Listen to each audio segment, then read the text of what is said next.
It's that time again.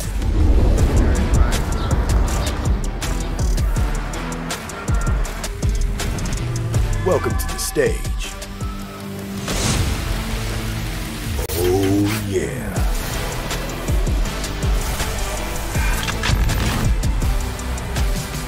Where energy and creativity collide.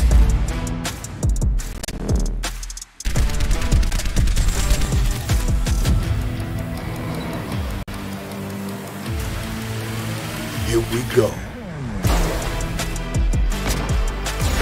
Let's level up. Make this something to remember.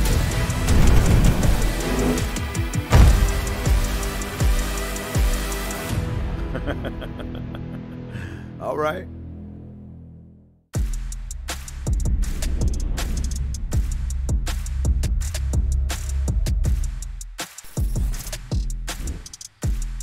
All right, it is time.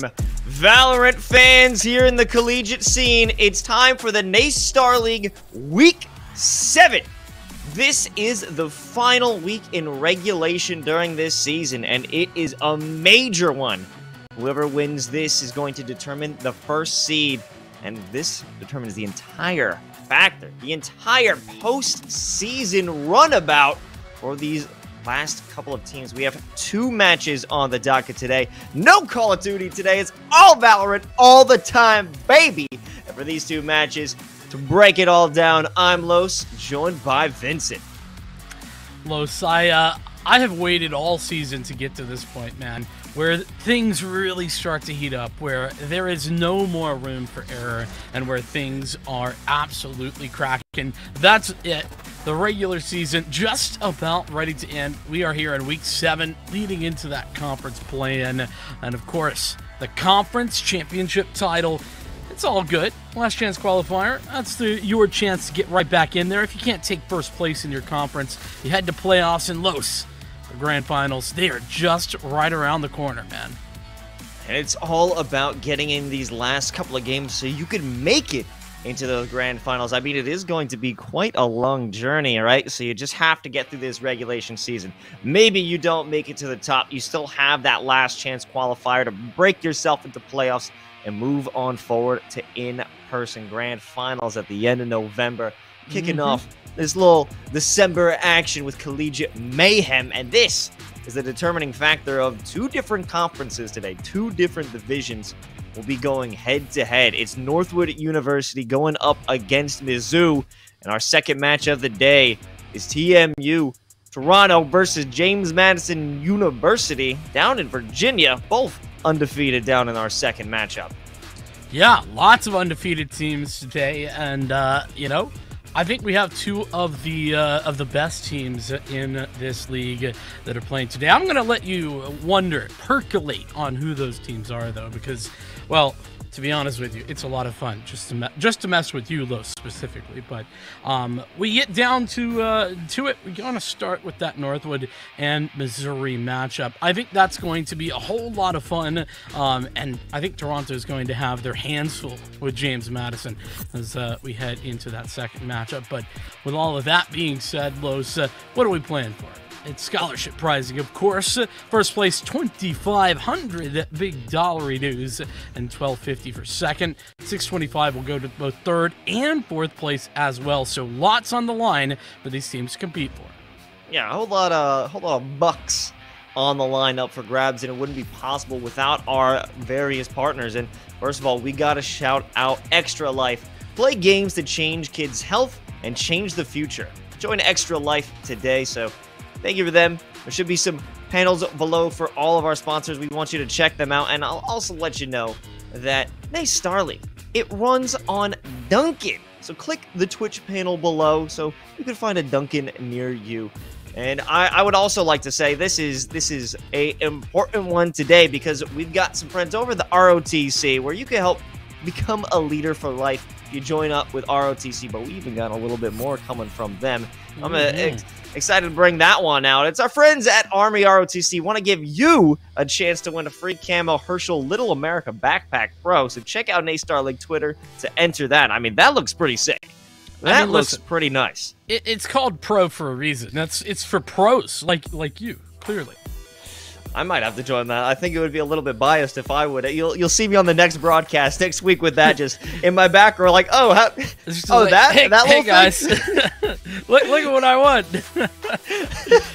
Oh man, it would be pretty funny if you were to pick up a W, but listen, it's only W's for our Canadian friends because Monster Energy is our official sponsor for NACE Star League, and if you didn't know, for some reason you haven't been listening to us go on about it, that Canadian esports clubs, they can receive complimentary Monster, and listen, that's a big word, but I'm here to help because that means for free, Los.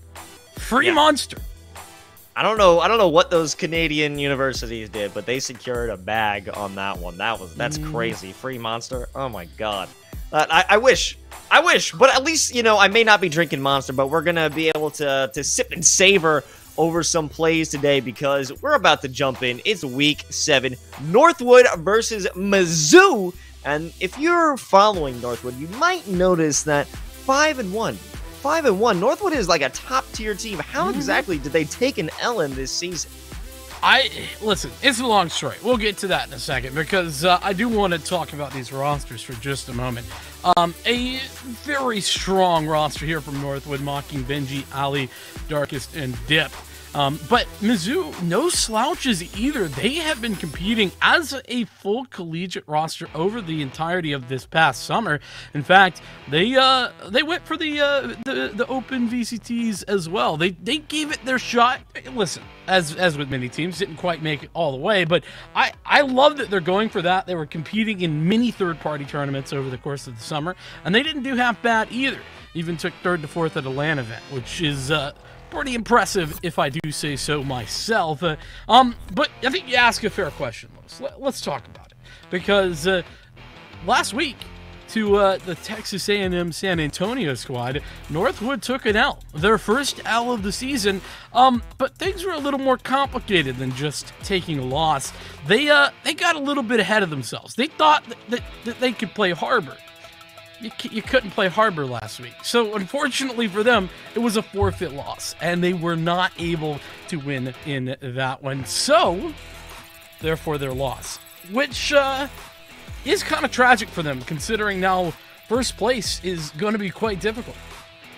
Yeah, no, the record's been tarnished, but hey, that does give us a little bit of insight on what this series could potentially hold, but for now, we know it's going to be Haven, Icebox, and Breeze if we need it. And now this is I would say, a little bit of a refresher. It's a twist on what we normally see in this map pool. Of course, Icebox, you can't escape it. It's always going to be there, right? But not Ascent. We have Haven and Breeze as other options, and I do believe that this is going to be a 3-map series, without a doubt. Really? Okay. I don't know that I'm on the same page, but I do know that Haven is a map that Northwood is incredibly strong on, and both of us do have Northwood taking this overall, but I think it's probably going to be in 2-0 fashion. Los, tell me why you disagree. Well, I mean, it was the points that you were making that Mizzou has been competing together as a team over the summer. So, I mean, you have Northwood players, you've got Mocking, Darkest, they compete in the Tier 2 scene, but they aren't competing together. They all have their own independent teams. They're doing their own thing. But Mizzou is cracking as a team, competing as a team in the off-season. Like, how well could you know your teammates more than that if you're doing it in the offseason for collegiate? That's when you're getting your reps in. That's when you're competing in LAN, That is some serious synergy I'm thinking here. I could not agree more about the synergy of that 100%. I just don't know that it's going to be enough to overcome the firepower that Northwood have on offer. Regardless of the outcome, it's going to be an exciting matchup. We are into the agent select for Haven, and officially Harbor actually available this time, if I'm not mistaken, as well. So we might be seeing a little bit of that here and there. I hope so, because I've only had one opportunity to see it in a competitive play. Not myself, but just watching as a commentator. And I see that Harbor is not much of a controller, but almost an initiator. Whereas you would see a similar situation where Viper could be put into almost a sentinel role with their smokes. Well, this would be a controller with an initiating focus, but we're not going to have that yet. It's all good. You know, there's still a couple of maps, so maybe we'll have it, right? Yeah, I mean, and to be fair, things, at least in the controller front, are pretty set in stone for Haven, especially. You know, you have, I guess you could argue you could go Astra, but this Omen, or even, you know, realistically, if you wanted to go for a Brimstone, you could do that too, but things are pretty clear, and I think we know why as we get down to it. Mizzou going to start out on the attacking side. Northwood for the defense. I'm curious. I'm very excited to see kind of how this starts, because this will be a tone setter, right? Mizzou need to show us what they can do. You know, I did some research, some digging on the Bird app, and I got from one very reputable Twitter user, just a random person, who said Conch solos. So I'm really gonna take that to heart, and I'll believe it. I'm willing to believe that Conch is gonna solo this. Well, one man versus an army. We'll see how it goes. Ponder certainly looking to be a forward position, and a shot to Darkest. Man had no idea what was coming, and that is a quick in and out to get on that plant for B. You've got potential for a smoke from Ali to block off vision while they go for the retake, but not even close. It's Conch, the namesake, and no one even having an opportunity to look back because they have to clear out mid. They don't have any options. Conch will fall, but it's up to Mocking to take down 4 alone, and it just can't happen. Yeah, Missouri, great job there. That opening pick, as you mentioned, blinding fast from Ponder, and uses the satchel to get the heck out of dodge after the fact, too. Oh my goodness. Love that decision making. And then the quick flank as well from Con. You were talking about it, a one-man army. Not quite, but I don't know, pretty darn close with that flanking maneuver. We see more of that. I might become a bit of a believer myself, Los. Yeah, that wasn't a Conch solo. That was more, you know, Conch assists, right? Not what we're looking for. But this time, the satchel won't give so much space. Hit with the fault line, but it's also coming from support from the rest of the squad. However, Piggy, opening things up with the rest of the team, is going to make a walk down along a little bit more possible. However, I'm not sure if they want to make this push. They're backing off. Want to make sure that these weapons can't be recovered by a interested party. Northwood, very interested in trying to find some of those weapons. For now, though, I wonder what information they just got that they turned back around. Mizzou thought they were maybe headed back out the other direction, and then instantly turned back around towards A. I mean, now that is a supreme fake, because it just leaves Ali down and short. Only a Frenzy, 28 HP. They certainly won't be able to do this one by themselves. But a pinch potential is coming. Unless you've got Conch waiting for that dark cover to expire. There he is. It's just coming down to simple 1v1s, or at least a 1v3 as Benji is the last one here for this retake. Single bullet and Headhunter. That's all that is needed, though, to find a frag. Might have the opportunity here. Pins. Too bad, it's a missed shot. Crinkle will keep things reasonable for the University of Missouri as they put themselves up by 2, only losing a couple of players as well. Standard anti-eco scenario, and I think you could call that a victory on their part. And without a doubt. However, this is going to be the big decider. Not a lot of money, 2 half shields, Ali and Darkest, as they want to put their money toward that utility. But what we've seen in these previous rounds is instant death. Dip is going to take a look down the mid window, and that could have been a situation similar to the previous rounds, but not the case. They're taking it back. Everyone's safe for Dip because they want to play their lives, at least for the moment. Of course, has the dash to move out, but look, there's players encroaching upon his position. This is big. Got no idea. They have no idea. Dip takes down 2. JaCrispy there for the trade. Yet Benji over by short. Staking their claim. And into second. It's 2 on 4. Nice little off angle there by Benji. on towards the short position. It's exactly what you want to see. Sure, you're definitely not going to be able to play that position many rounds in a row, but it gets you a very important kill on an all-important round. Last player standing. Tough one. Conch saw Ali take a step back into back C site. Had to make a choice. I mean, they don't have many options. They aren't good choices at all, but nonetheless, they have to make them. In the end, it'll be Northwood taking their rifle round, losing only one. Nicely done from Northwood.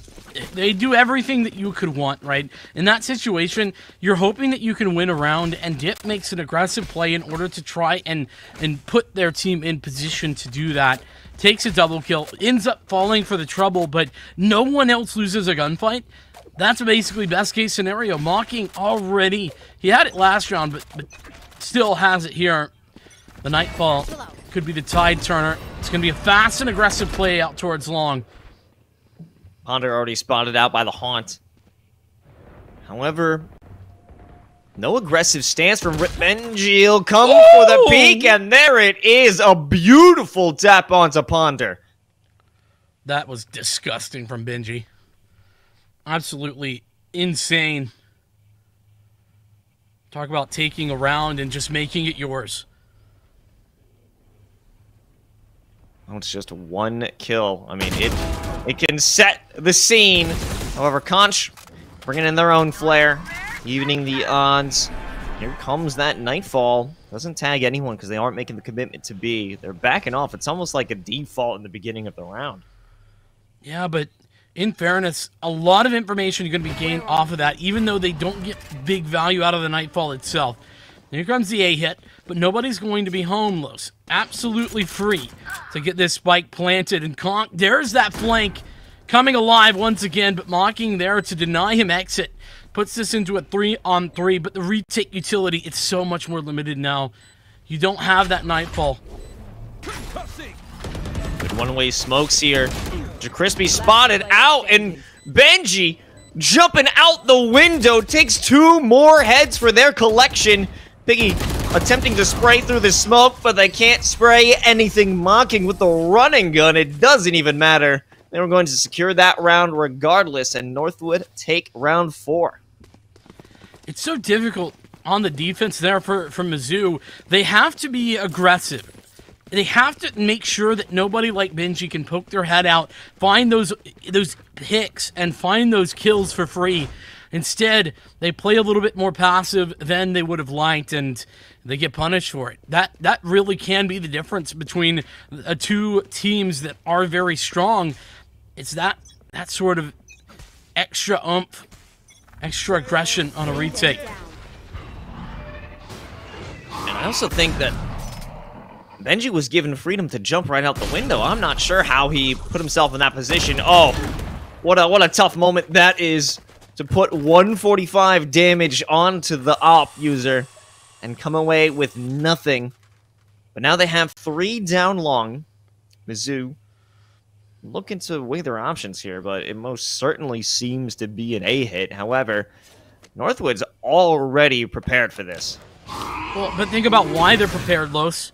They pushed 2 players down C long. Not only that, they got 2 kills out of it, and they were able to fall back without incident. That means there was nobody there. And meanwhile, there's been watch on that rotation through mid, and so nobody could have gotten by.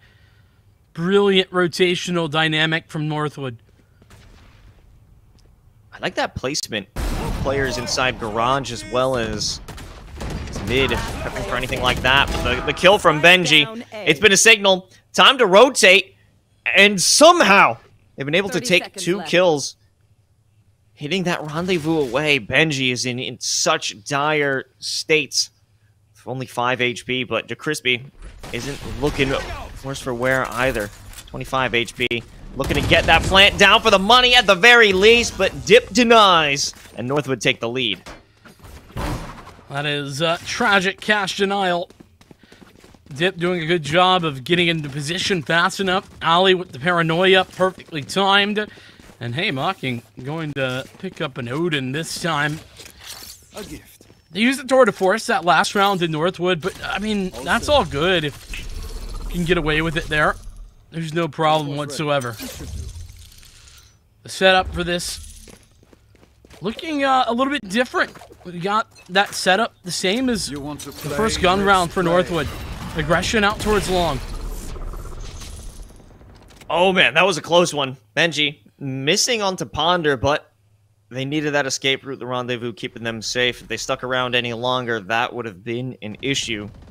But again, they got enough information. There was a fault line down long, so at least they know two are there. But you've got Dip pushed up so far by mid-window, expecting a rotation, even if it'll come, but it's just so close to each other because Piggy was right around the corner. Honk missing a shot. That's going to be heard, though. Here comes the push. Quick trade to get onto the site, Los. It would have been nice, but the issue with the close-range tour de force is the slow field. They slowed themselves down, but still, all that pressure from the utility gives them space. Northwood will have to fall back. Mizzou gets the plant, but they've got a flank to worry about. No one has their eye on it. It's going to be a free one as Conch has got no idea. Dip, the swiftness of that flank coming to fruition. Last player standing. But Crispy underneath heaven. A brilliant defense. It's Benji all alone, Los. And just has the headhunter in hand. Nothing can be done whatsoever. Mizzou back in the driver's seat. And what's crazy about all that is that Northwood, they sort of knew that was going to happen. They had an inkling of an idea that that was meant to be an A hit. They just could not be sure. Dip had so much information over towards mid. And yet, still, the 1-for-1 onto the site was just enough. All set up.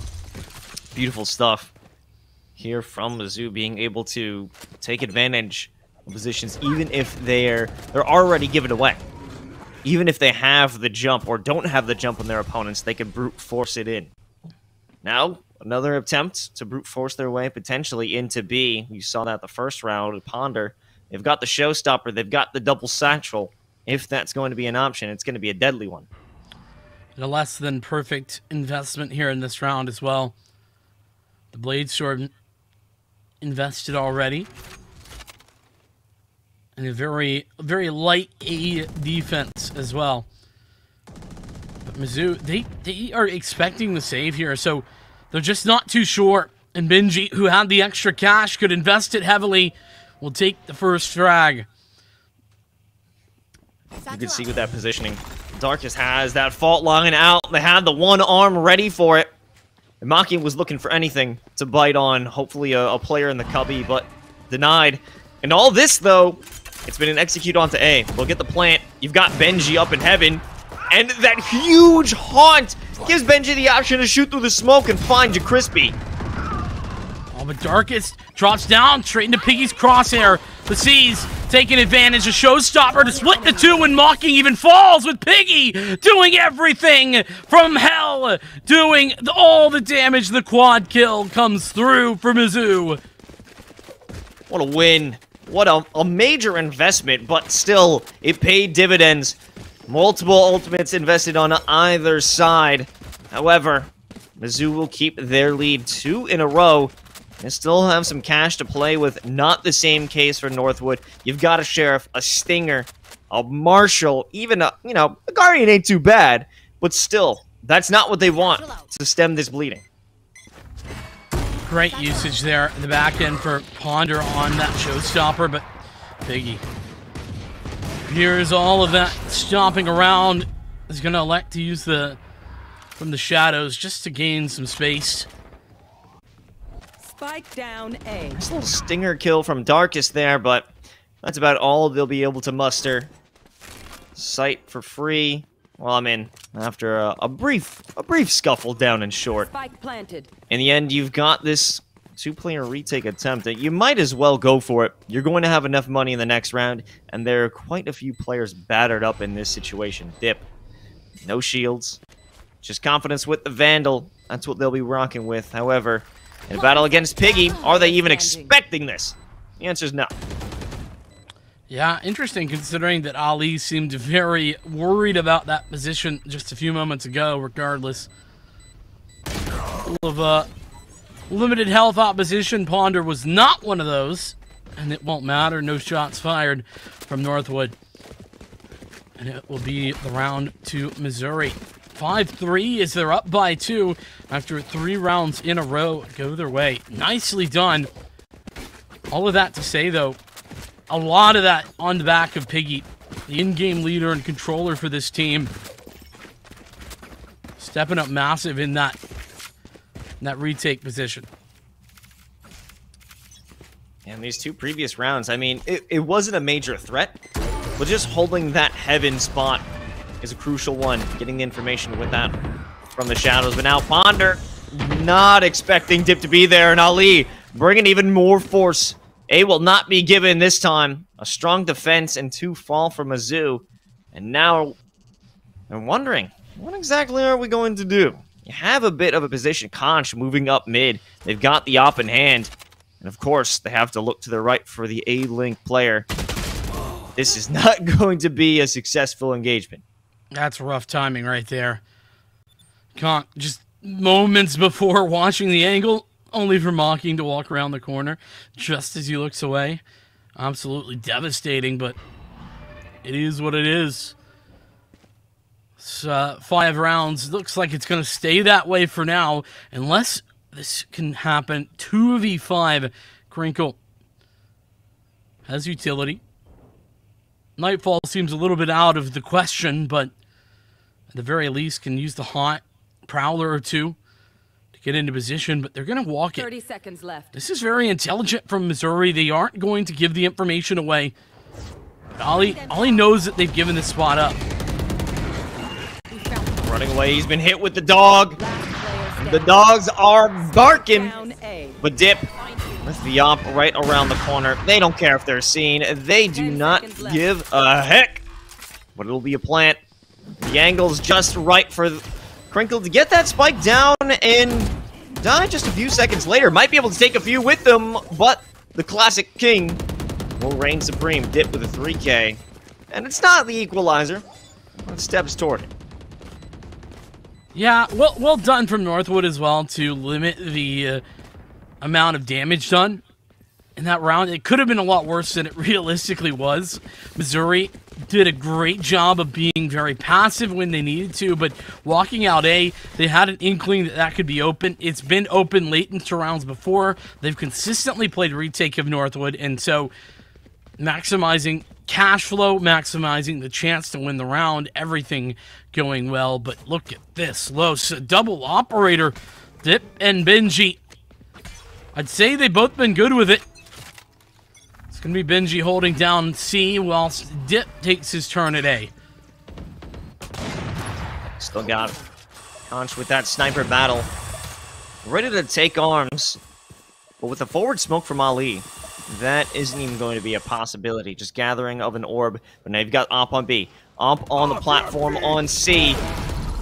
Rip Benji! Able to take that shot off before the Rolling Thunder. Another one after the rendezvous.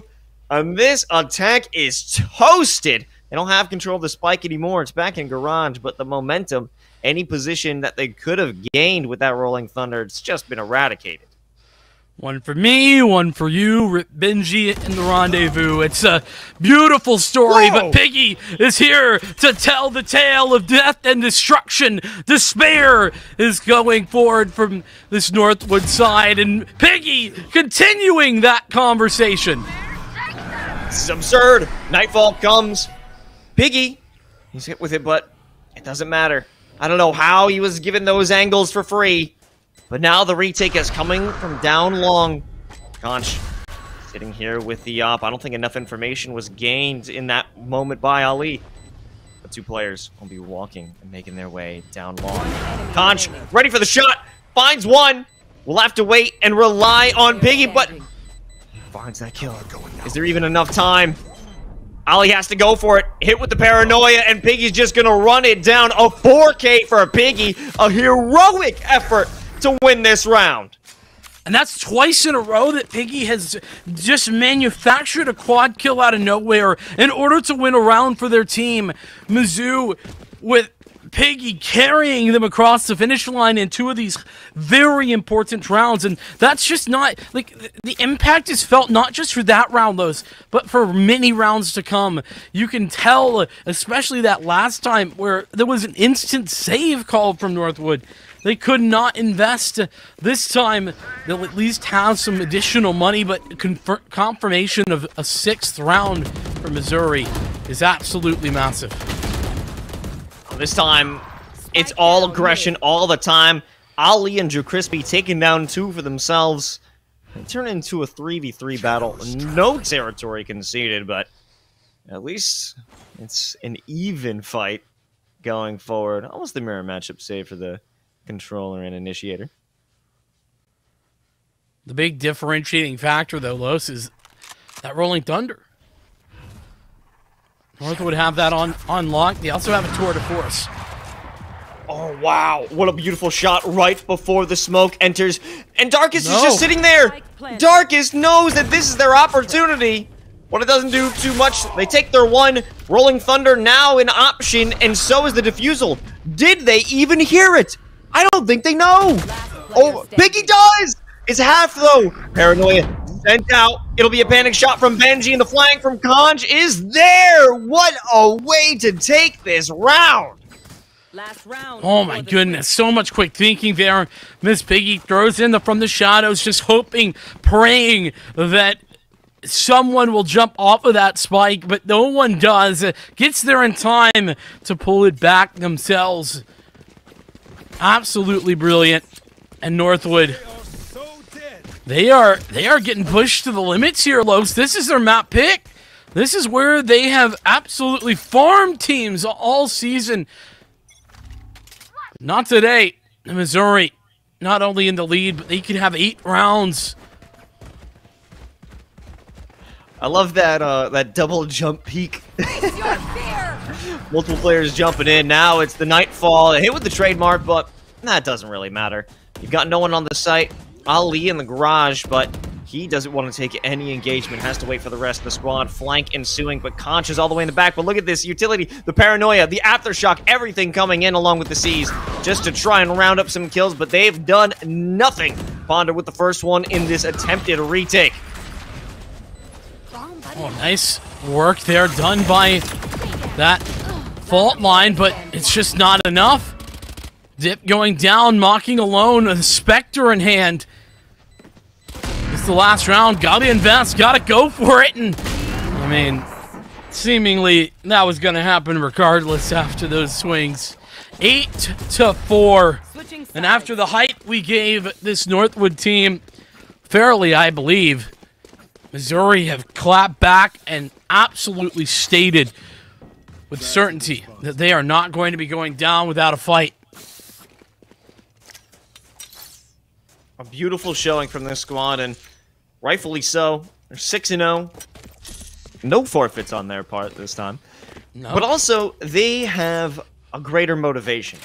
If they win this, if they take this series, they don't have to play in the last chance qualifier. They go right into playoffs, and why create an extra step for yourself? They want to end this regulation season 7-0, and they're not going to let anybody step in their way. Not Northwood especially. Northwood on their attack side are a bit of a different beast. So it's going to be a tough task, but they've put themselves in a perfect spot. Missouri, with that 4-round lead heading into it, it's going to be a B hit by the look of it for Northwood. Very much the same idea as what we saw from Mizzou.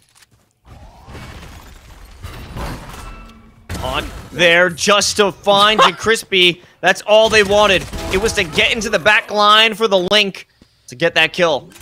Will be enough. But you have the flank coming on through. In fact, all 3 are running up mid. But they have no idea that Ali is about to give them a flank of their own. Last player standing. Oh my goodness, Ali does it all alone. The Omen has been a factor for the attack all game long. And in fairness, it's been Piggy, but Ali taking the reins on that one. 9-9 now for Northwood. And a very important round at that, right? you're down pretty big already. To lose out on the pistol round, Los, would have been a very significant loss for Northwood. If they're but able to pull it back now they have some options. It's a big moment, and what a time for a brief technical pause to come on through, because this has been a non-stop game back and forth in Northwood. Got signs of life. They've been waiting for this, and as you said, on the attack, they are a different beast. So I want to know, what can the squad bring to the table? What haven't we seen? What are they going to do to turn the tides? I mean, this first pistol round, just to ensure that they get this force, just to ensure that they're going to have this nice setup on the second half, is a good start. But also, I want to point out that Piggy has a stinger. I'm not sure if they're going to commit to that, but it also looks like other upgraded pistols are being brought into the mix. Yeah, I was noticing that as well. And previously, just like a few seconds ago, we were seeing a lot more invested for Missouri, but they've put that away for the majority of those players. A little bit less than what they had before. So, still very much an eco round. Crispy. Oh, Crispy taking quite a few hits and nothing in return. And on the other side of the map, Benji finds theirs.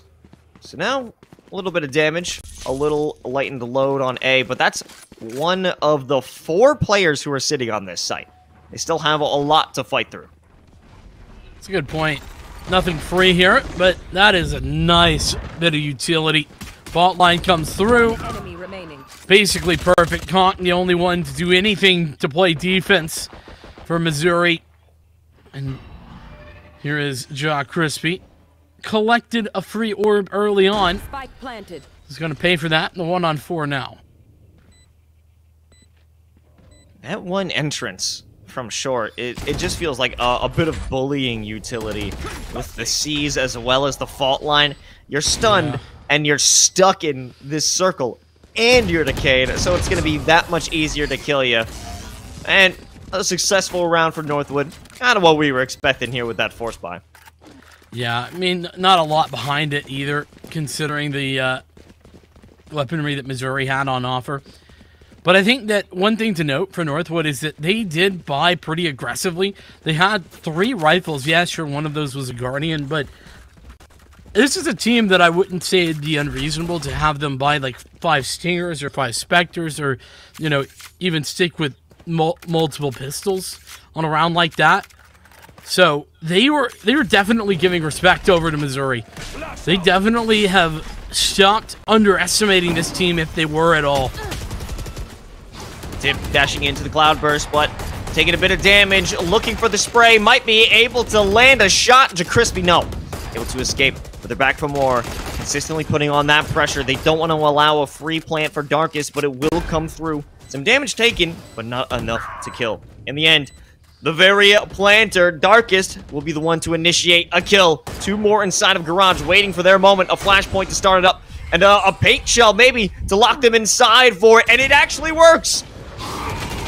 Sees paint shell worked brilliantly, but here's Darkest. Has the Rolling Thunder. Benji from the other direction should confirm at least 1. The second would be nice, but not gonna happen. Conk able to take Benji out. Darkest having to play very, very passive because of the HP, and Conk will get the defuse. Easy victory for Mizzou.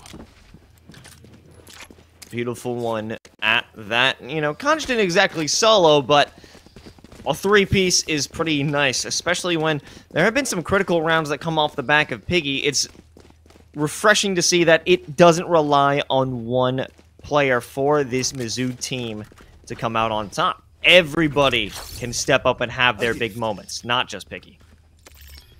Yeah, it's always nice to sort of see that, right? Like, a lot of teams, especially in the collegiate space, they do rely on some of those, you know, 1 or 2 individuals, which there's nothing wrong with that, but it's great to see a very complete team, and we're seeing that here in actually both of these squads.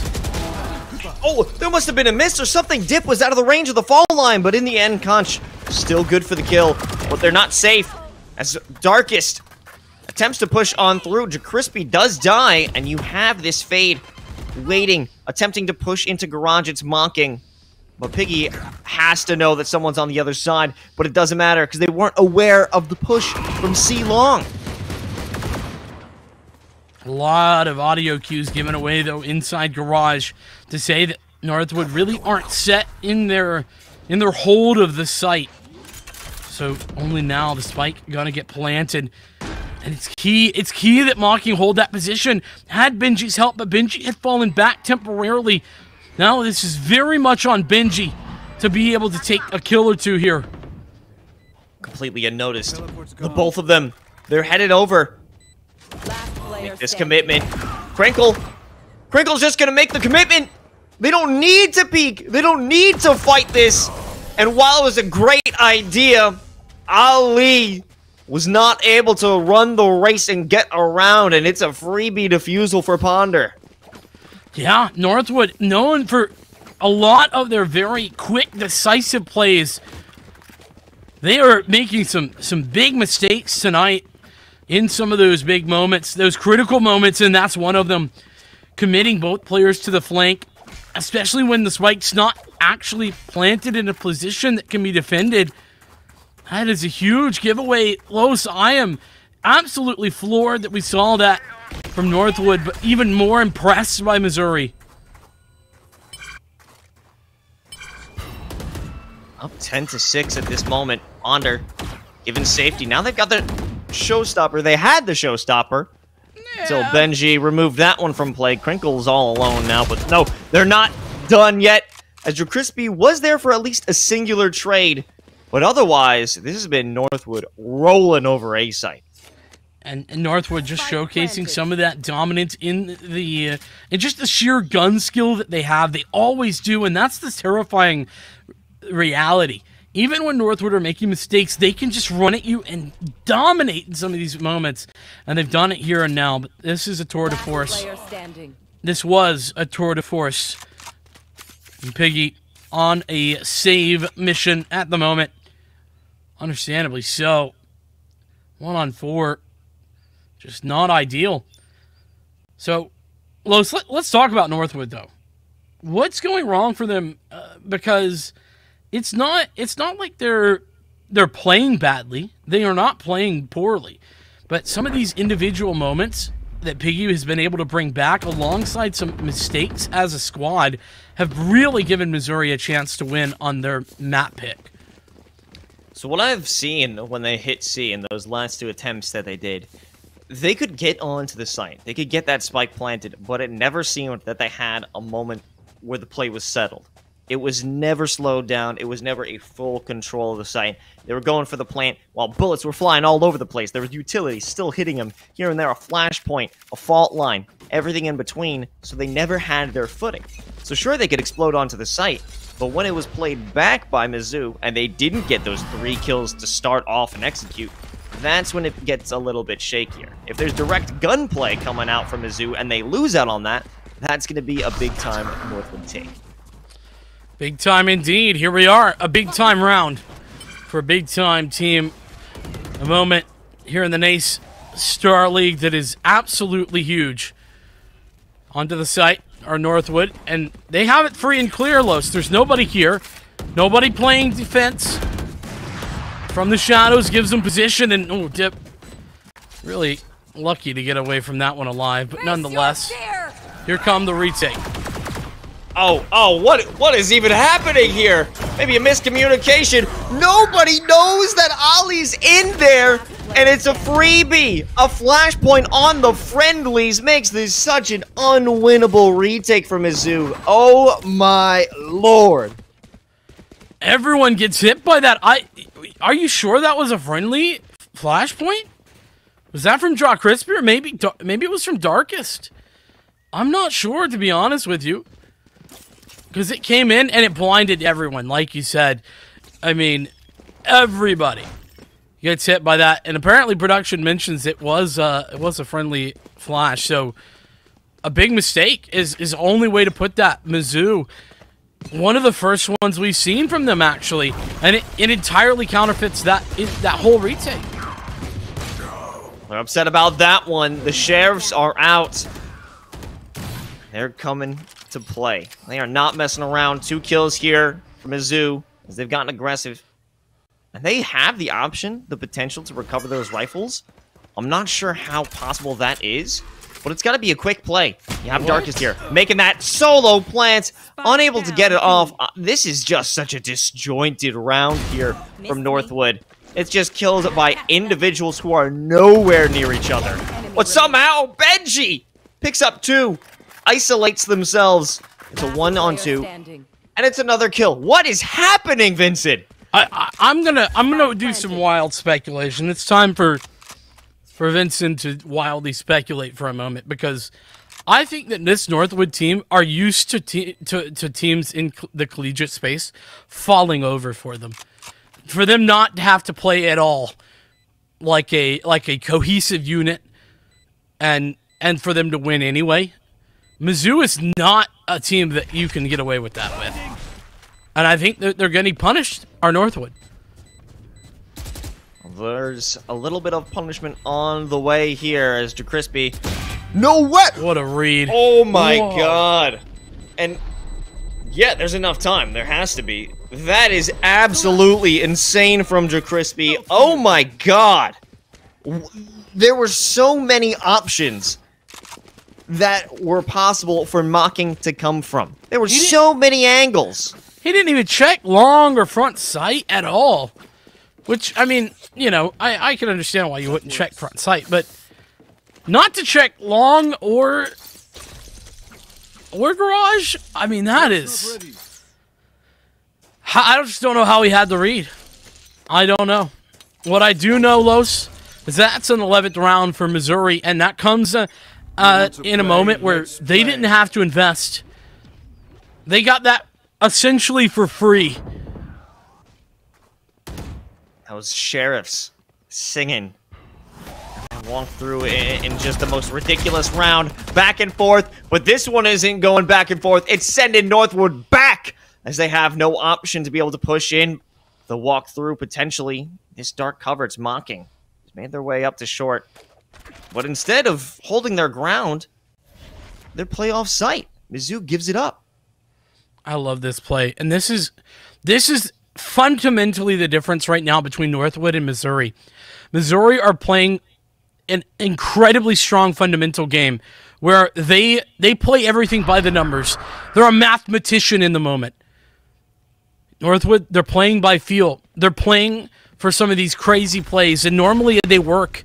Normally they're effective, but right now, Missouri are just calling the bluff. Oh, this is going to be an issue. Yep, information there. You see? Following up the aftershock. They won't commit to it, though. I have to avoid that. But it could have been a free frag, Los. Big potential here, but also, I'm interested in this flank. Is it taking too long? Fault line doesn't hit Mocking. They're still in the prime position to be the fragger here, but are they even expecting this? They've got no idea.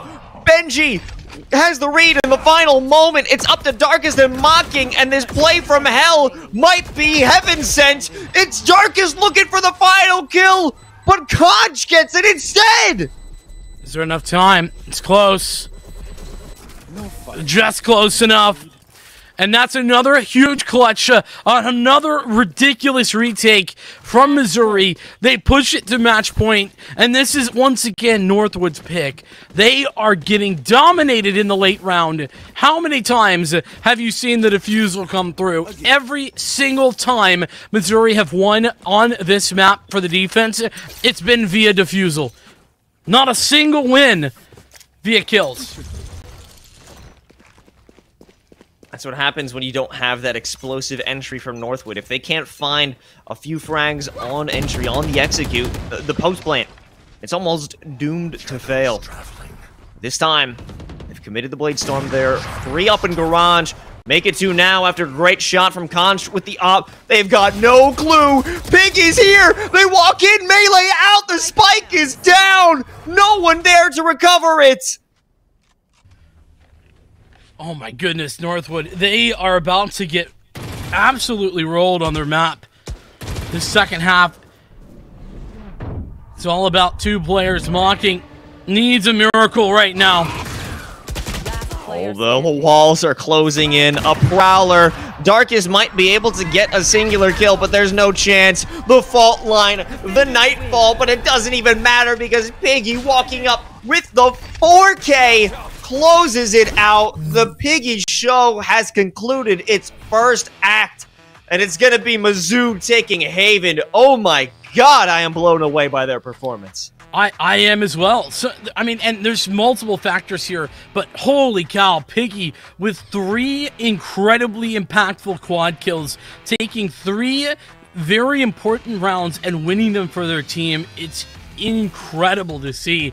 That is just something you don't have on other teams. That just does not happen. And in addition to that, I think that we have to address the fact that Northwood, they are not playing like the drilled team that I know they can be. We've seen them play a lot more drilled than they were there, but they got careless.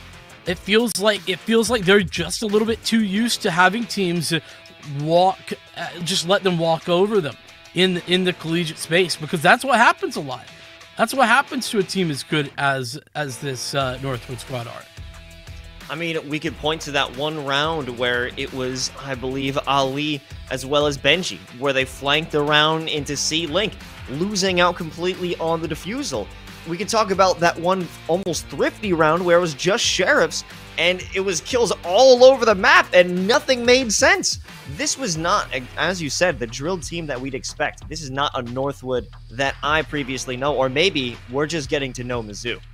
It's always a possibility, and from what I have been able to see thus far, I'm loving what I'm getting to know from this Missouri squad. But we're going to have to take a break in order to get to know them a little bit more. Coming up next is map number 2. We'll be back in just a few.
And we are back for map 2 of this riveting series between Northwood and Mizzou. It's Mizzou up by 1, and it's certainly not the scoreline that we were expecting going into this one, was it, Vince?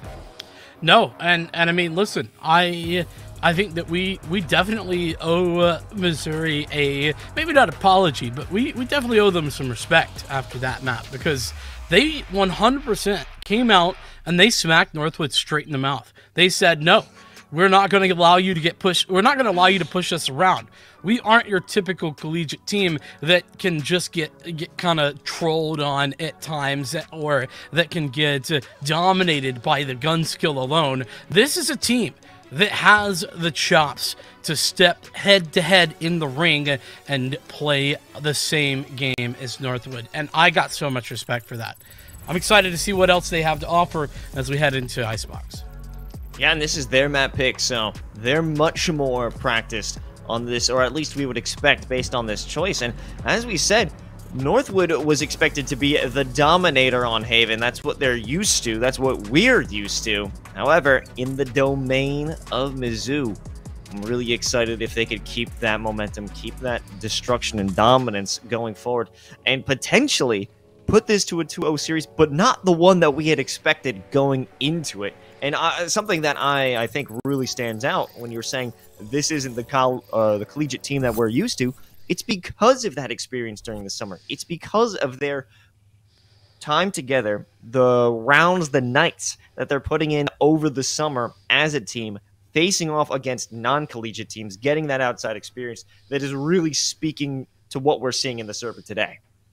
No doubt about it. And, well, we'll see how things go as we move into Icebox. I will say my only concern is how much reliance they had on some of those crazy individual moments from Piggy specifically. That's a bit worrying, considering it was still 13-8. It wasn't as if Northwood got dominated. They did make a lot of mistakes, but, you know, Missouri took advantage of those very nicely. So if Northwood clean up their game, I think this might not just be over yet.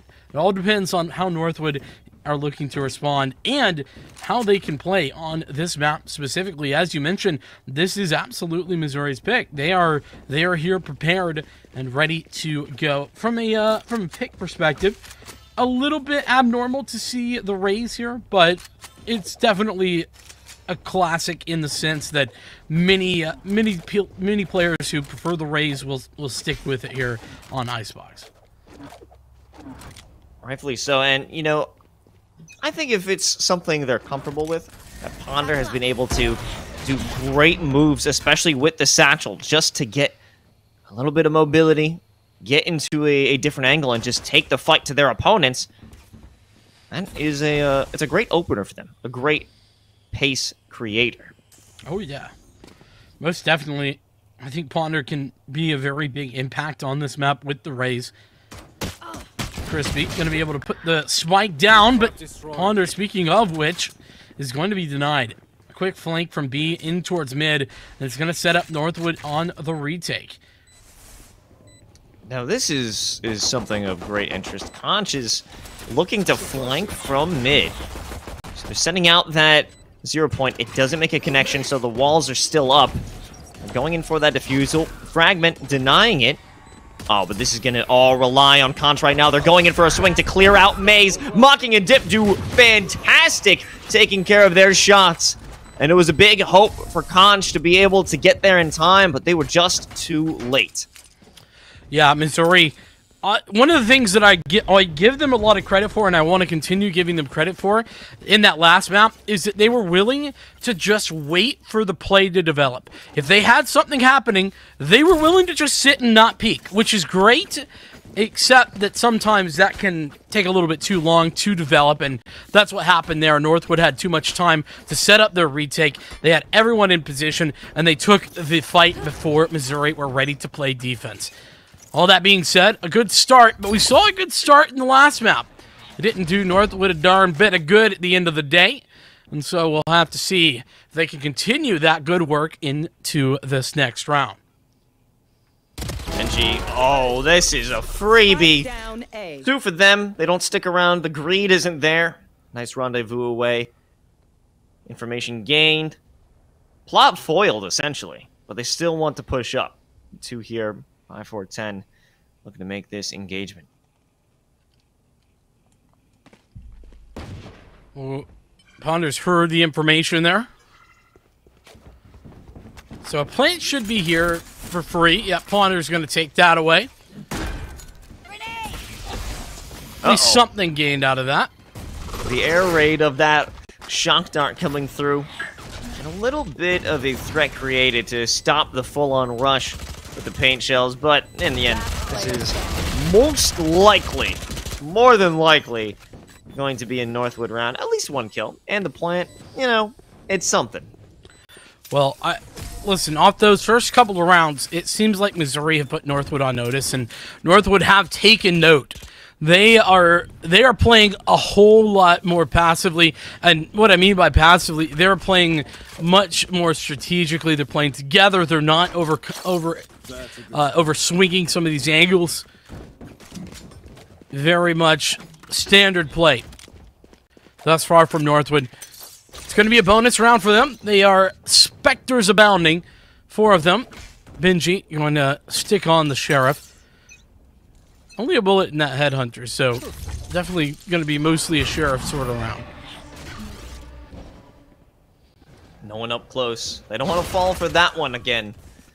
NG, sure they're not in that location. Unable to make a connection with the Sheriff, so they'll fall back. Dark is too focused on the wrong opponent. The Boombot isn't what does him in. It's Ponder. Conch putting in more damage. This is such a swift move, a swift execute, and it's only Mocking left in this 1v5.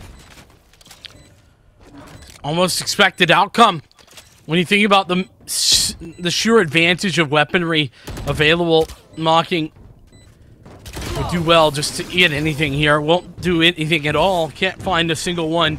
And it will confirm what is a flawless round for the University of Missouri Columbia. They have done the deed. Stopped Northwood in their tracks.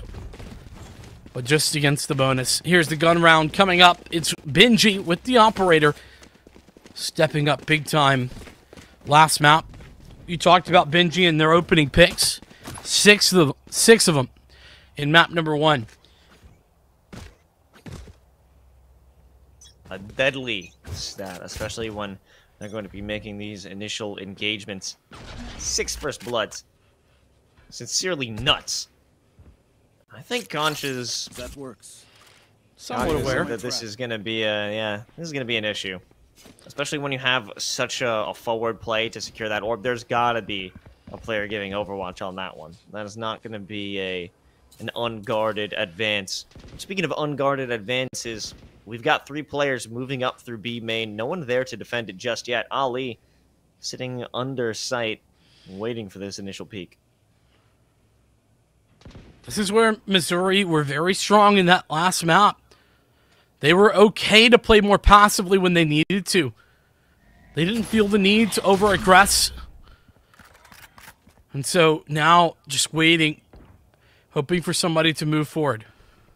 Instead, they're going to hear somebody move back just a little bit, and that's the timing that they found. So I don't think anyone was spotted by that 0 point. It was free and clear for them, just like this plant. There's no sage walls to give an easy defusal. Not in this game, not in this server. So it all comes down to the cover given from those toxic screens. So the cover provided by Conch down in the attacker spawn. That's huge. They're maneuvering around. Ali attempted to make their way out, and it's actually a great denial of the showstopper, but the show stops there. Standing ahead. And that is all they're good for. Conch denied from providing a pick, a flank down mid, but it also seals the deal. This is going to be a save for Northwood. Yeah, I think that this is once again us seeing an evolution, a change in the way that Northwood are thinking about this game. They were not giving respect before, now they are. They're realizing, listen, time has ticked a little bit too far gone. We have an op, that's a lot to deal with to clear all these angles at B, and so they saved those 2 weapons for the next round.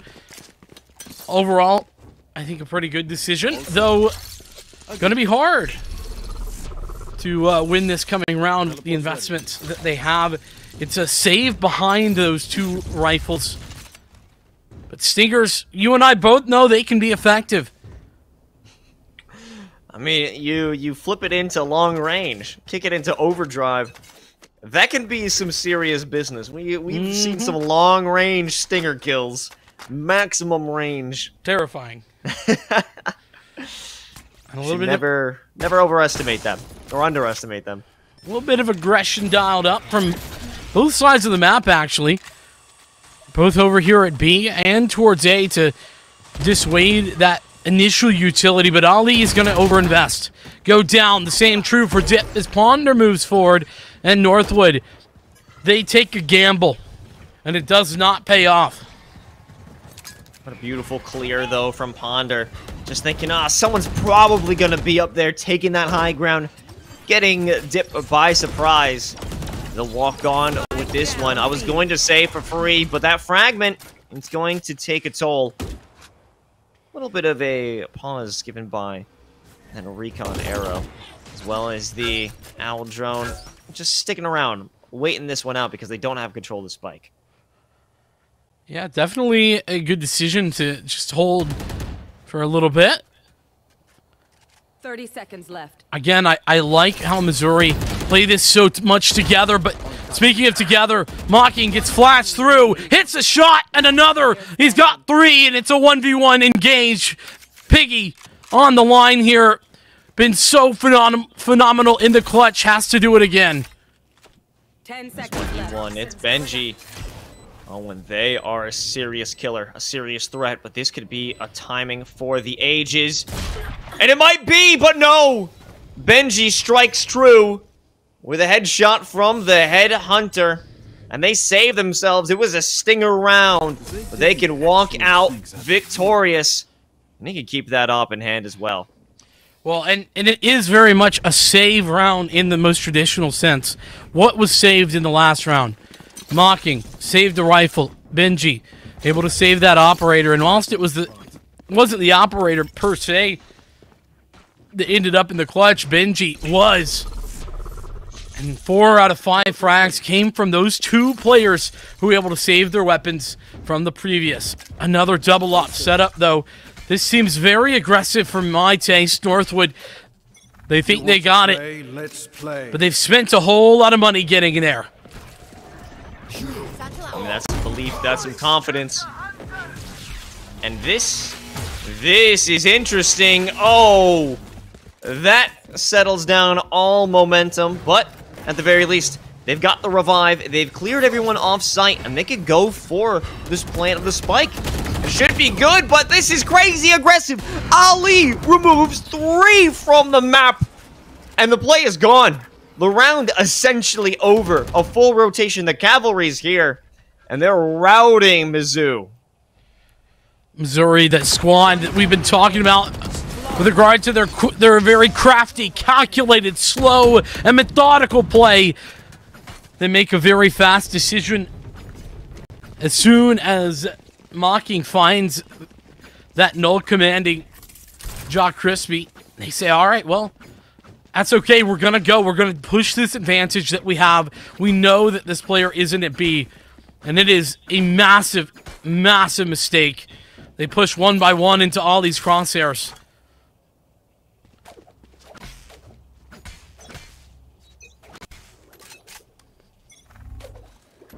A tough loss. And a modest commitment of ultimates there.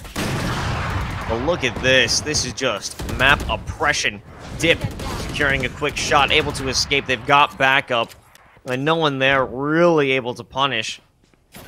However, they've got to push. Most of it coming into A, Darkest. Not sure what the location is going to be. Just unable to get that kill. That is a critical miss.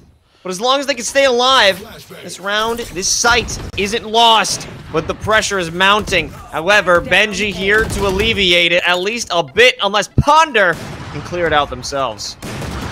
Brilliant work from Ponder to clean things up. The spike still can go down, but the Blade Storm is out. And the man disadvantage. That's massive. So much information as the blades pop off. It needs to be the ace for Ponder. But that is simply too much to ask. The Zips Bladestorm confirms the third frag. Northwood stay in control of this map. And they desperately need it to have a chance in the series. Los, you said it was going to be 3, and well, it's going to have to be 3. A bold statement after round 7, but hey, I believe it. This had only come out to a close round because Ponder pulled off a 3K. It was desperate from the rip. Although they had some measly buys in terms of just a few sheriffs, maybe 1 or 2 rifles, it was still an impressive round from Northwood. And they still have a bigger presence. They've got that null command. They have that Viper's Pit coming into this next round if they choose to use it. Not a lot of tools, however, for Mizzou. I mean, they got ultimates, but this is a desperate round. We've seen this interaction over at 8 quite a few times. Conk no longer putting down that early information play, that utility. It kept getting destroyed, so understandably taking a different approach. Very defaulty round from Missouri at this point. Just trying to gather information. A Prowler down mid finds nothing at all. And that's something that we've seen Northwood pretty consistently do, is leave open that area of mid whilst taking some control inside the pipe. So that's what they've done here, but that allows for a very fast rotate towards B. We're back to old reliable, or at least the classic look. Flying into that slow movement and walking into an explosion, using the showstopper, the paint shells, looking for anything they can, but it's going to fall onto nothing. But at the very least, they may be able to get the plant. No! They're forced away! And the pressure from the op, out from Dip, is just too great. Ponder, I don't even know how they're alive still. 2 HP, 13 seconds left. They have to get this plant, and against all odds, they make it happen. But it's causing critical losses. Now we have the Viper's Pit coming into fruition. Is this enough, though? A fake hit on that defusal, using that snake bite, but it doesn't even matter. It's Conj! 3 kills so far within the pit. And it's up to Benji to clear it out all by themselves. And it's a good start. Might be able to finish it. 20 HP for Piggy, but they have to back away. Tapping on that spike, Benji. There's enough time, but Piggy is... What? Piggy is so ridiculous here. Doesn't even peek it. So confident. Gonna take the victory. God. Another clutch from Piggy. Are you kidding me? And that's 2 out of 3 rounds on this map for Missouri, won by Piggy's clutch factor, I think. Northwood get absolutely counterfeited by Conk and that triple kill inside of the pit. Oh my god. They're on Icebox, but it's ice in Piggy's veins. That is insane. Just making that guess and making that assumption, they're not going to hold on to it. They're not making that commitment, especially because the pit was falling. The pit was falling because Piggy was outside of it too long, so they would have been exposed if they were making that commitment. Oh my god. What an amazing play to follow up after that 3K, but now we're back at it. And Mizzou is still down 2, but Ali is looking to make it 3. Oh, this is... Yeah, it's... near devastation there. But Conk, once again, taking things off their own accord. Connecting 2 shots to make this a little bit more reasonable, a little bit more doable. The fake plant coming in. Oh, but the double swing. 1 on 3 now, Los. I mean, they can't swing into anything at this point. Krinkle knows that they'll walk into the double swing, or at least the double hold. And a nice effort from Conch, able to pull off 2. But that was just running into the meat grinder known as Ali. Holding down, taking 3. Just, it seemed dry. It seemed not much utility involved in that one. They were just holding the angle. Yeah, I mean, that's sort of a situation where you get the opening pick, and you're able to push that to the limits. Missouri just thought they caught a timing, and, well, they didn't have it. They didn't have it at all. Let's play. Big plays from Northwood. And it's going to be a rendezvous from Benji. It's going to deny a little bit of information from the information gathering of that knife. Northwood, they don't have a ton to play with on the defense, but they do have the Viper's Pit. But I don't think they even need to use it here. Ooh. Nice shot from Conch. No longer having a 0 point in play. Well, Benji says we both get one, okay? Not going to walk in for free, but they will make their way onto the site. It's paused in terms of that plant with the harassment of the shock darts, and Benji as well. The shock dart, another attempt from Mocking to put in some damage. They'll chunk it up, and they'll run it up down behind the site, and they can get Conch even more, looking to settle the score by themselves. It's Piggy with a classic.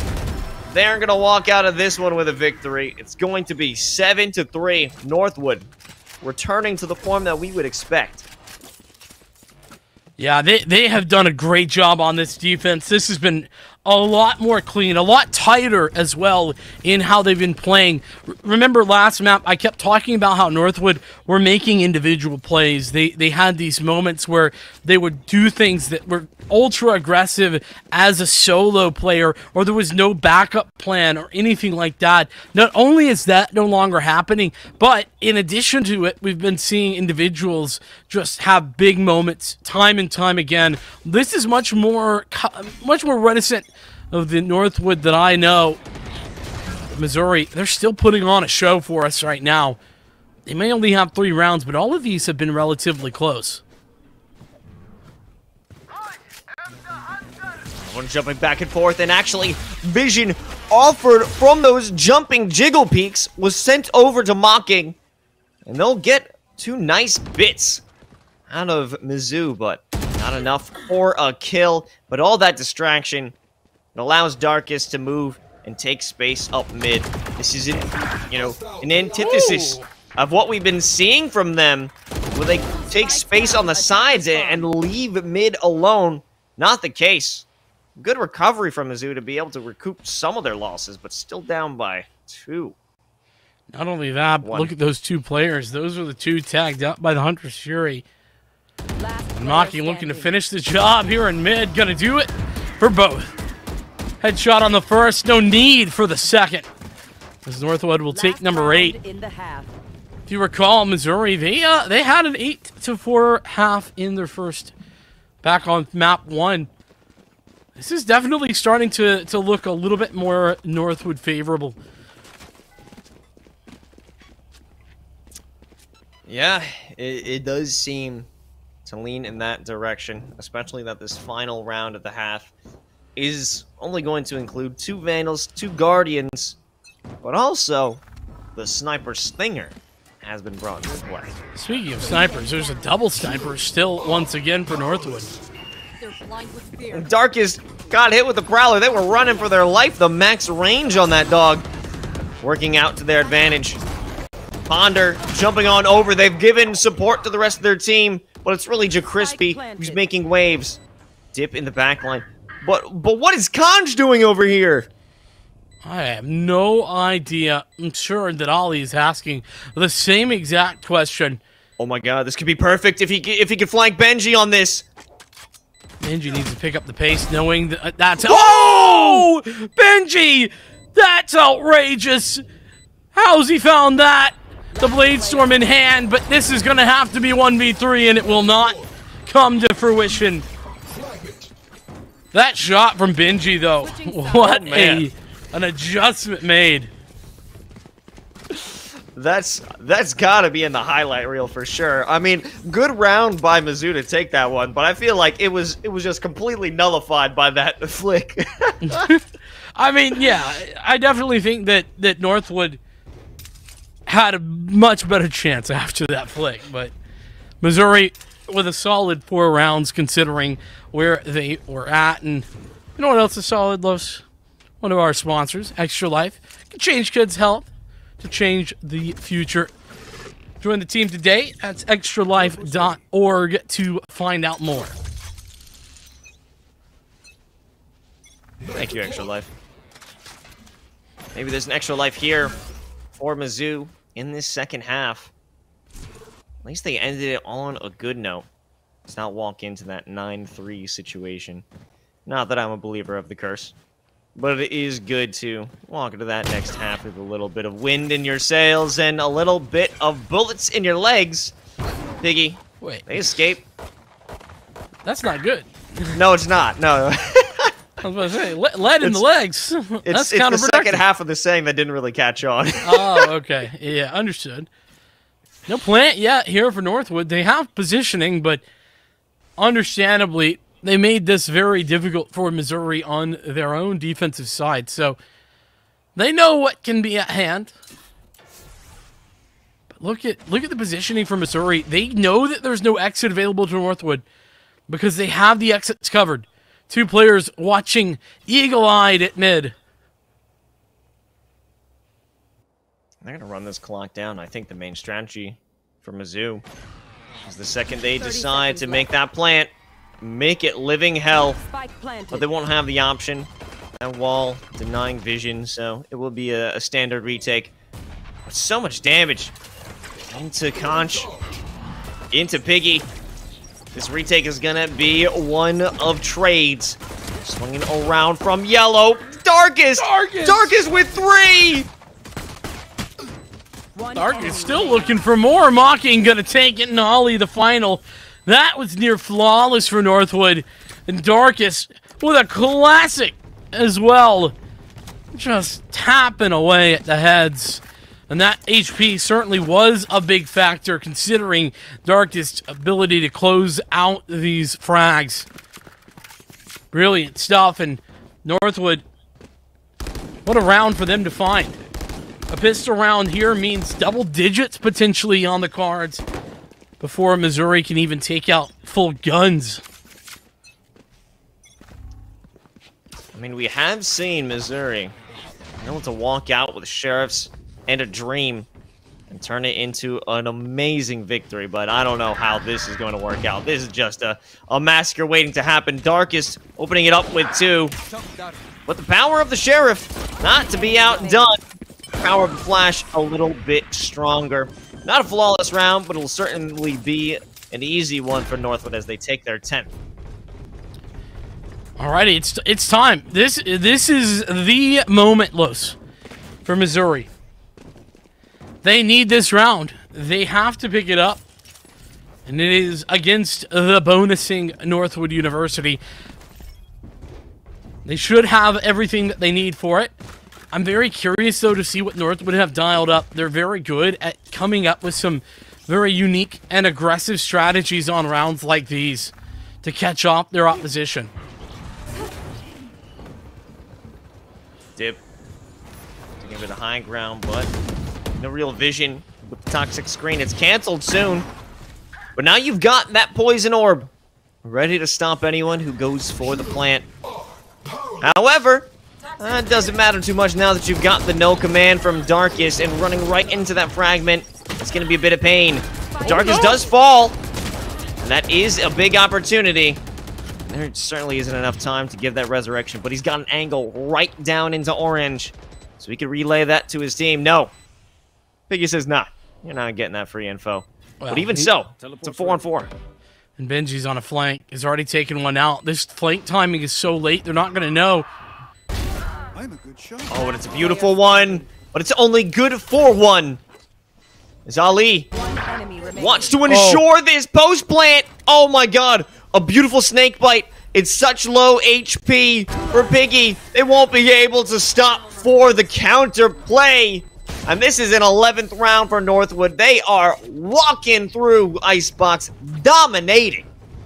And a round, as mentioned previously, was a absolute must-win round for Mizzou. They needed that if they were to make this comeback happen. And it was not even... I mean, it was close, but it didn't feel close. It felt like Northwood had control the whole time. It was just absolute simulated chaos there for the retake. But Benji gets away with one on that flank. That felt like the turning point. A force fight for Missouri. They've done it. They've done what they could. Guardians for a very large number of these players. And here we are. Piggy with the opener. Good use of that stinger. But it doesn't have a long-lasting effect to fall. Plant secured. The wall down. Now it's an opportunity for Mizzou to employ their counter-offensive. But I'm not sure what we have Ponder doing still in mid, expecting that flank. They haven't recovered after what Benji did to him in the previous round. Well, they won't be able to recover what Benji is going to do. Benji and the crew are doing to them this round. 2 still alive, but Ponder can make those paint shells work in their favor. The second that they press the advantage and try and take space away from their opponents, try and clear them out, they are gunned down. Yeah, and unfortunately, I mean, not to say this was a bad decision, but the investment in the last round from Mizzou means that they are somewhat limited in their investment in this round. They had some cash back, and the loss bonus and everything helps them even pick up an operator. No armor to be spoken of around that, but a couple of rifles as well. Not the worst of purchases. I've seen plenty of teams do more with less, Los, but this would be a massive comeback for Missouri to undergo. Quick move, quick rendezvous. As there was even a possibility of extra pressure. I think it was out of fear of the 0 point removing their rendezvous. But speaking of removal, there goes Dip. Free one for Ponder. And with that Viper's Pit activated, they're running out of options. Well, this is very good for Missouri. They've done everything correct here. Mocking's position given away by that Prowler, and it's really going to be on Mocking to find something here at A. He's not only found something, he's found everything. Openings, closing the door. Even more pressure from Benji. Now they have their options wide open, unless we've got Ponder here. Takes advantage of that. Stops a quick escape onto sight. No way! What a beautiful toss. Good read and preventing Ali from securing that plant. They're running out of the fuel now. 30 seconds left. Gonna wait for Mocking to come back. The only thing is, Mocking has the Hunter's Fury available.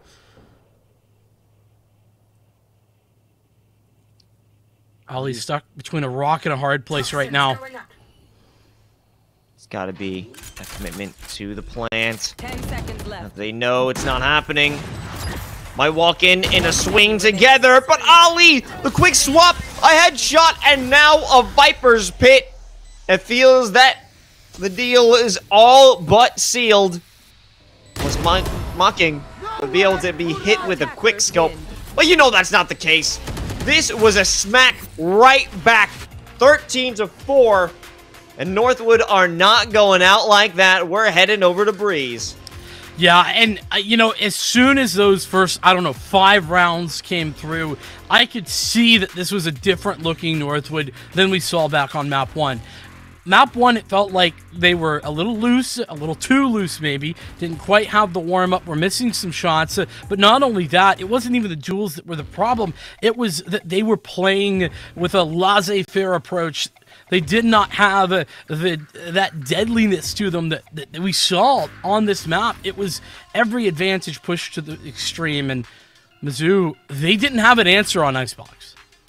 No, it seems that the one word to sum up Northwood on that was unrelenting. They never gave a great opportunity for Mizzou to take advantage of that we saw many back on Haven. This was a much tighter team, a much more succinct team. They were always in communication and ensuring they had each other's back. So Mizzou is going to have to try and work on Breeze and poke and prod at those defenses. If no opportunity is created, make one. And we'll see if they could do that right after this break.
Hey, and welcome back to Nace Star League Valorant. We are on our map 3, the first map 3, potential map 3 tonight, because it's Northwood, Mizzou.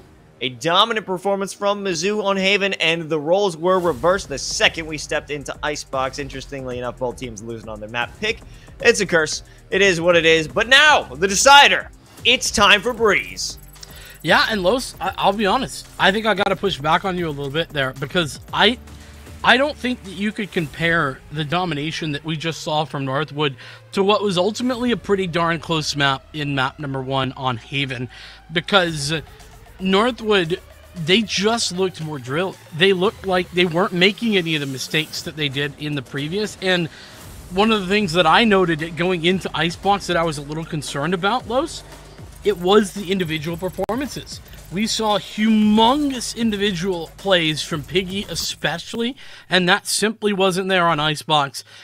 We're going to have to see something a little bit better. Whether it be Piggy or somebody else, someone needs to take that role, because if they don't, Northwood's just going to continue rolling as they did on that second map. Yeah, I mean, that is true. We did have moments where Conch and Ponder would step up, but those really came in moments where it didn't really matter, right? Where the round was essentially lost after a massive hit in their numbers, and maybe Conch would be able to pick up 3 in a nice fashion, or Ponder. The round was essentially screwed, and they did a good job defending the spike to the end. So in moments where they do explode in terms of kills, it needs to be where the rest of the team is alive. They can't just do it all by themselves. Well, and even to break that down a little bit further to the most basic of levels, it's where Piggy was having impact and winning rounds for the team in that first map. We were seeing impact where the round was still lost. And that's ultimately, I think, where you're going and what you're getting at. You have to end up winning the round if your high impact moments are to matter, and they simply did not for Missouri in that last map. Breeze, though, could be a different story. We're getting things underway, and a bit of a non-traditional pick, actually, from Missouri specifically. They have a Neon, which I don't think that I'm opposed to, but it definitely isn't the norm. I think it fits in the playstyle that we have from Ponder, where they want to get in the face of their opponents. Instead of the blast pack, well, you can just run up and do it anyway. Well, you got to slide. So that's an option, and I like it because it also creates additional avenues with the fast lane. Yes. So they may be able to isolate gunfights, isolate angles for themselves, and create additional points of pressure and pain for Northwood when they go for those executes. I'm so glad you mentioned that, because you're right. I think this does make a lot of sense for the mindset, for the play style, particularly because of the fact that Ponder is looking to get into positions to take those 1v1s, but also it does absolutely help out Piggy by giving more utility in the entry to a site. So lots of good ideas, I think, there. Missouri, we'll see how they're executed. That's going to be the key. More traditional composition from Northwood to play defense on this map. Here we go. Uh-oh. Or not. Or maybe not. Hey, Just you know, pray. that was honestly like the most perfect timing on that one, and a perfect moment to see Dip get blasted in the face as we head over to B for Alive for this post-plant setup, but you also have the threat. Darkus may be able to walk into sight, but it doesn't matter how far you get. You will have JaCrispy in the back. You had JaCrispy in the back to provide a little bit of pressure. Maybe not. Snakebites giving that additional, or taking away that option, so they gotta jump onto the boxes. That was an option. We didn't see the entry there, Los, but we did see the end, and Ponder using the speed from that Neon in order to get into the back lane position makes it so much easier for Missouri to hang on to the site that they had already taken. A good start. And that's exactly what they're going to need. Remember what's on the line here tonight. It's playoffs. It's the final week of the regular season. And the winner of this guarantees themselves, or at least for Missouri, guarantees a spot in playoffs. No need to go through the last chance qualifier. and that is worth so much additional pressure, additional stress that's off your back. And it's a little less pressure. Concha's just relieving it for everybody on this team. Certified masseuse. Ah, very nice. That sounds good. I wonder if I could get Conch to help me out. Probably not. Too busy carrying the team. That's all good. Ponder taking away one more kill. By the way, I just recalled that it should be guaranteed playoffs for whoever wins, since it'll be head-to-head first for the tiebreakers. Last player standing. Almost a moment using that right click. Unfortunately, the best gun in the game does not prevail when there's too much pressure on you. Listen, that's not the best gun in the game. You're talking about the Judge. That's the best gun in the game. What a troll move there by Crinkle. I know. Ollie's like, why? You didn't have to do that. Could have got an exit, but no, it's a flawless for Missouri. They make it all the way through and set themselves up for round 3. Which means they are going to stick on all of the weaponry that they had in the last round, but I'm taking an extra little peek here, and in all honesty, this ain't bad. Like, Guardian, Marshall, those that are typically not so great on other maps, I feel like on Breeze, where the range is so far, it's actually not bad at all. Standing ahead. I'd even say the Bulldog can be very solid in that burst fire. Ponder running right up mid, taking almost 3 players on in that fight. And this will overwhelmingly support Northwood as mid is fully denied. Yeah, that was ambitious to say the least. Missouri looking for something cheeky there, Crinkle specifically. Spike in hand, so could get the spike money. All right, just shoot somebody through boxes, why don't you? I guess the money's not really a big deal for Missouri as they fall down. It will be 4 to survive for Northwood, and they move on to a much more important round, and that's the full gun round.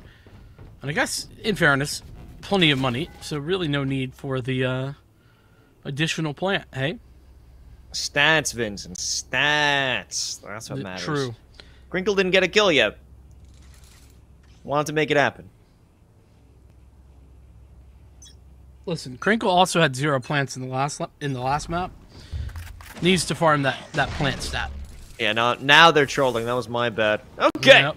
Time to see if that's going to be the case. Oh, a beautiful kill by Benji. They walk away for free. Rendezvous to keep them safe. Darkest on the other side of the right pyramid. Just waiting for anyone to make their move. However, you've got Concha on the op as well. Yeah, Benji getting a little bit too far forward there. That's what happens when you're feeling yourself. You get a bit confident, and you give them back the kill that you found for the opening. A bit overzealous, sure, but hey, who can blame you? Hopefully, oh, that is a Hail Mary of a flash right there. Somebody needs to hire Darkest to the NFL. That was well played.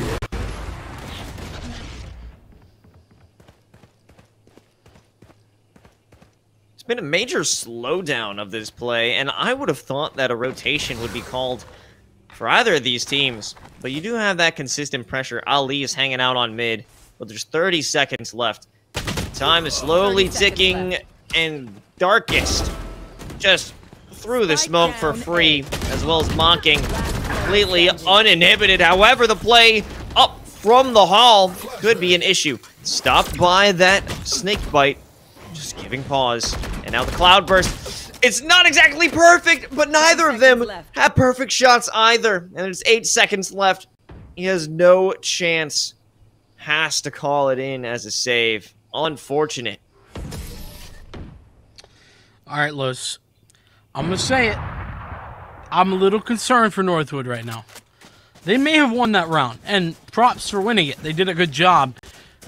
Really solid call, not rotating off. They had Ali in perfect position, holding, making sure that no rotation could come forward. But what's a little bit concerning to me is Dip continuing to take that fight, and Benji taking another fight after hearing the op ring out, just peeking it anyway.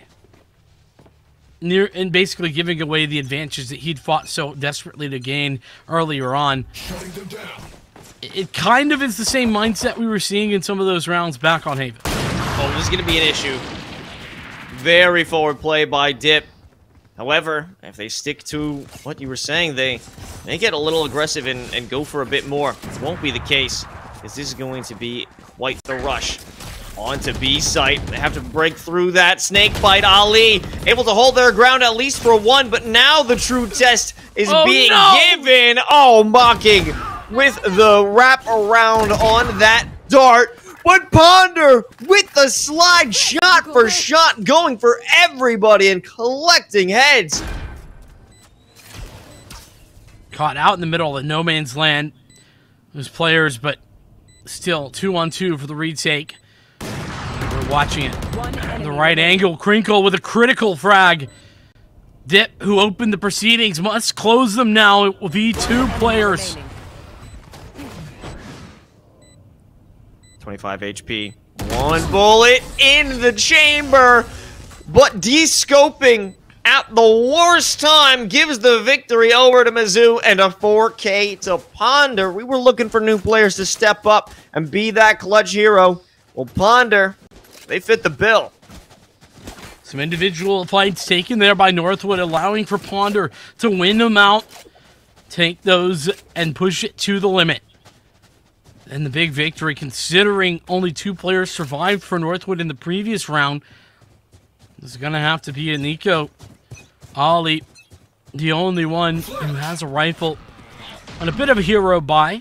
The blades as well committed, but Dip's already out. Goodbye, Dip. Hello, Ponder. Have some time to think about that. The round has just begun, and we know that Mizzou, they like to play it slow unless they're pressured.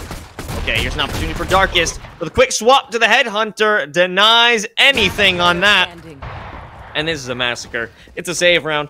It's what we would have expected. Ali, the lone rifler here, at least the best hope that they've got. Able to take down Conch at least, but that all will be easily recovered. I do love, by the way, that because everybody on Missouri has the Miz tag there, it looks like Ms. Piggy.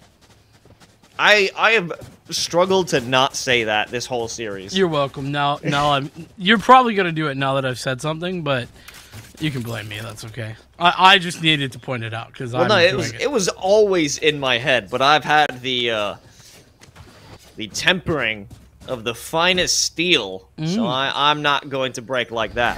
Ah. It'd be funny if somehow you did break. I've never broken, Vincent! Ah, okay. We'll see if Northwood can be tempered with the same steel that you are. They're gonna need it here. They're down by 2 rounds, but now they're up by a man.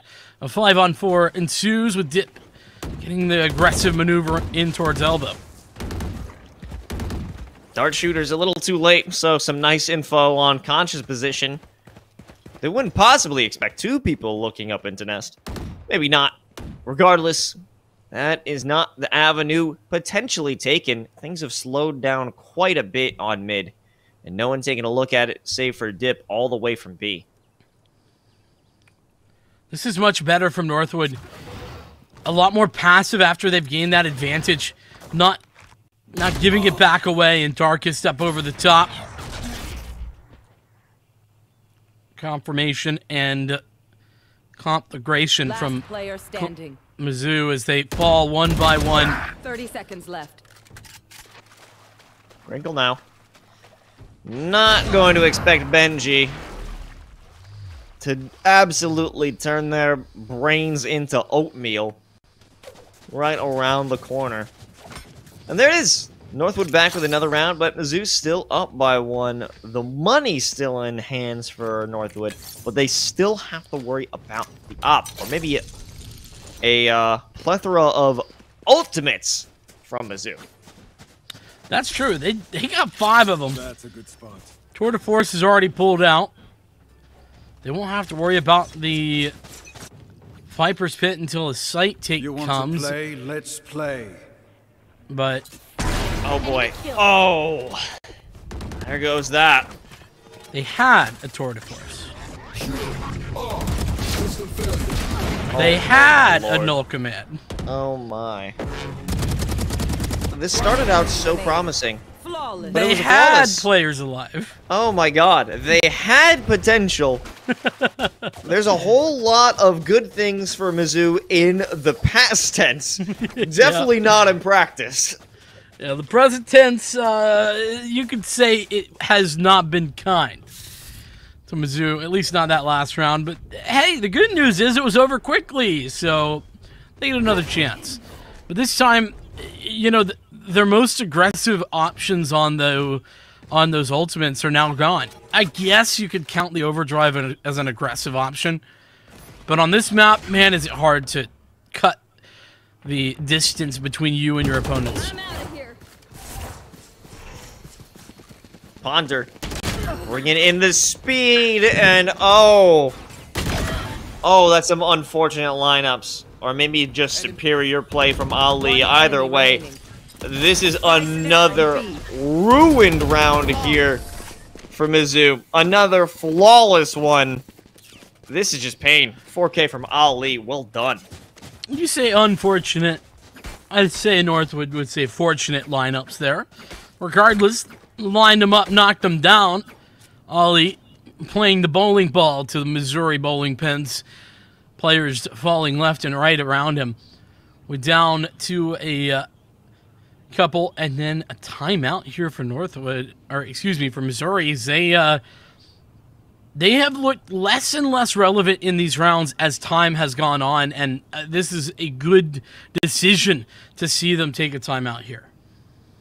Yeah, they haven't had any impact. And think about the commitment of Ultimates. You've had that null command and the tour de force both down the halls, both of them falling instantaneously within a millisecond of contacting an opponent.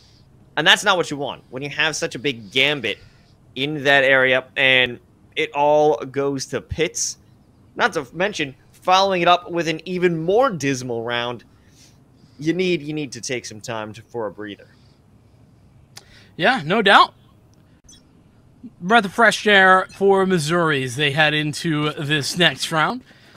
We're getting down to the wire here in the first half, and whilst I was impressed with Missouri initially, 4-2 out at those first 6 rounds. Now they've lost 3 in a row, and they're headed into another eco. It's going to have to do quite a bit of good shooting in order to fight their way out of this with a victory. 5 players outside of B main. Hanging out, waiting out utility. Hey, Benji. We have a very forward Rip Benji. And not a single player expecting that to take place. Miss Piggy there for the trade, but Darkest as well to make sure the Northwood is staying on the up and up. Another player pushed up. What is about to happen here? Down mid. Oh my goodness. Beautiful work Standing. for Missouri to do something there to bring things back. 2 remaining figures, Team A. but the HP is not the ideal amount. Dip from behind will take out the player, and you know what, Los? Just in case the whole stream missed it, what happened there? It was just a whole mess. It was just a whole mess of players moving up through mid, not expecting anyone to be pushed up 2 times in a row, mind you. True. You also said Ms. Piggy?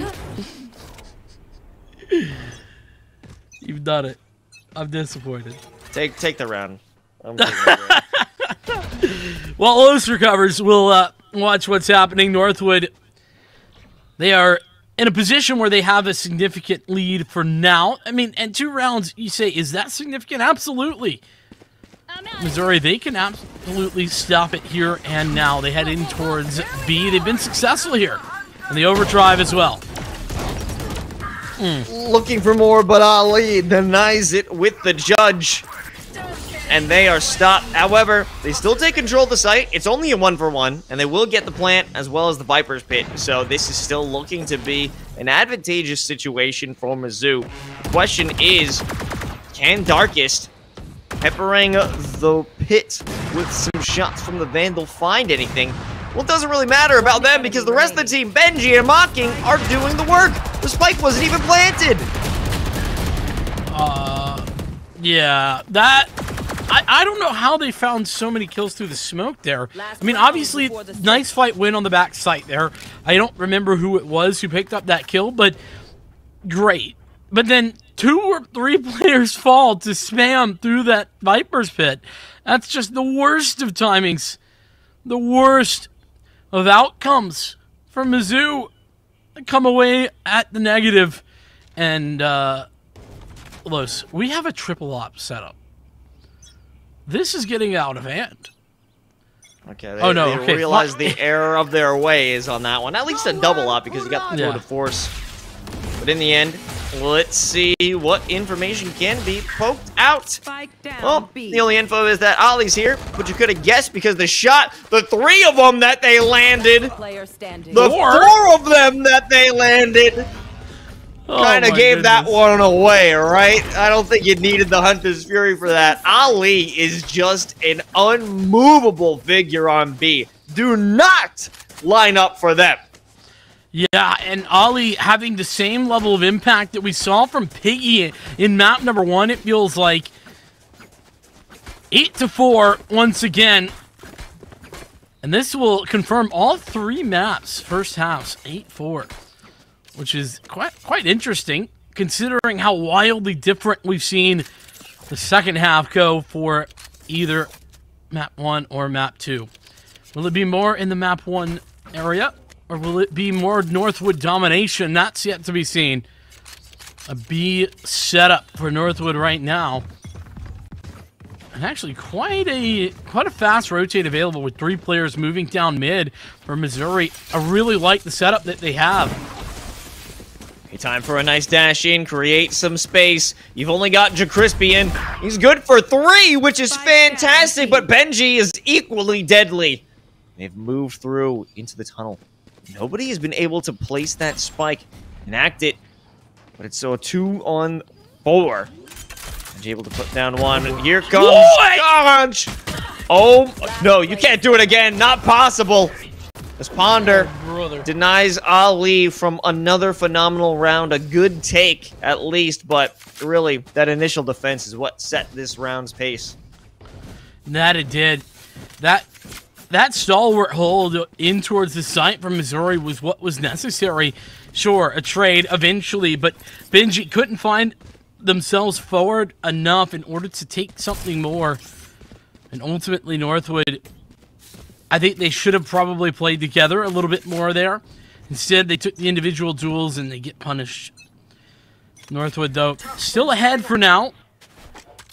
Probably going to stay that way for the time being. It should be an eco, and it is.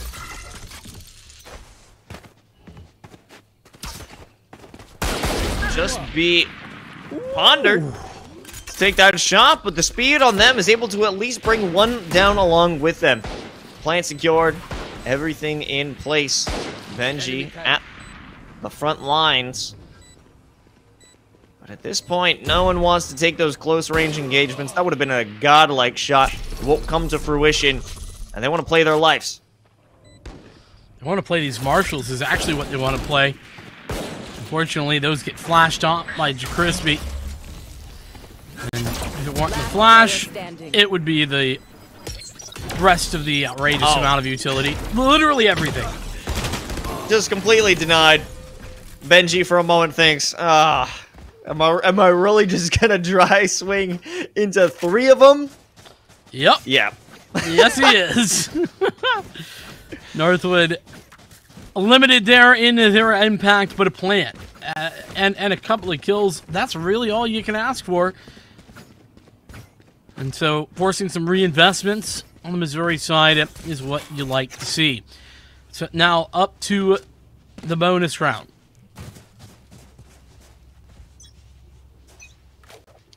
Full Vandals. Nice opportunity for Northwood. But them putting a lot of stock inside of halls. It's going to be an interesting one. Previous round we saw that. It was an absolute massacre of epic proportions. But not this time. It'll just be Conch taking a shot and falling back. A flank potential by B main. Very fast indeed. 3 players just straight up through B into mid and through it. Darkest holding, looking, waiting. Ollie is there as well. You need to find one more, and Ollie will do it. That's going to confirm the man advantage. A 3-on-2, and Northwood have it all. Benji. That was a little bit of a puzzling decision to make all that noise.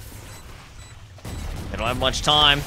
It's looking to be that post-plant lineup play, and Crinkle will melt into the toxic ooze and lose out on this round. But that was also a bonus, so not that bad in terms of Mizzou's performance there. You know who else it was a bonus for? Wide Joy Enjoyers. Thank you, Ollie.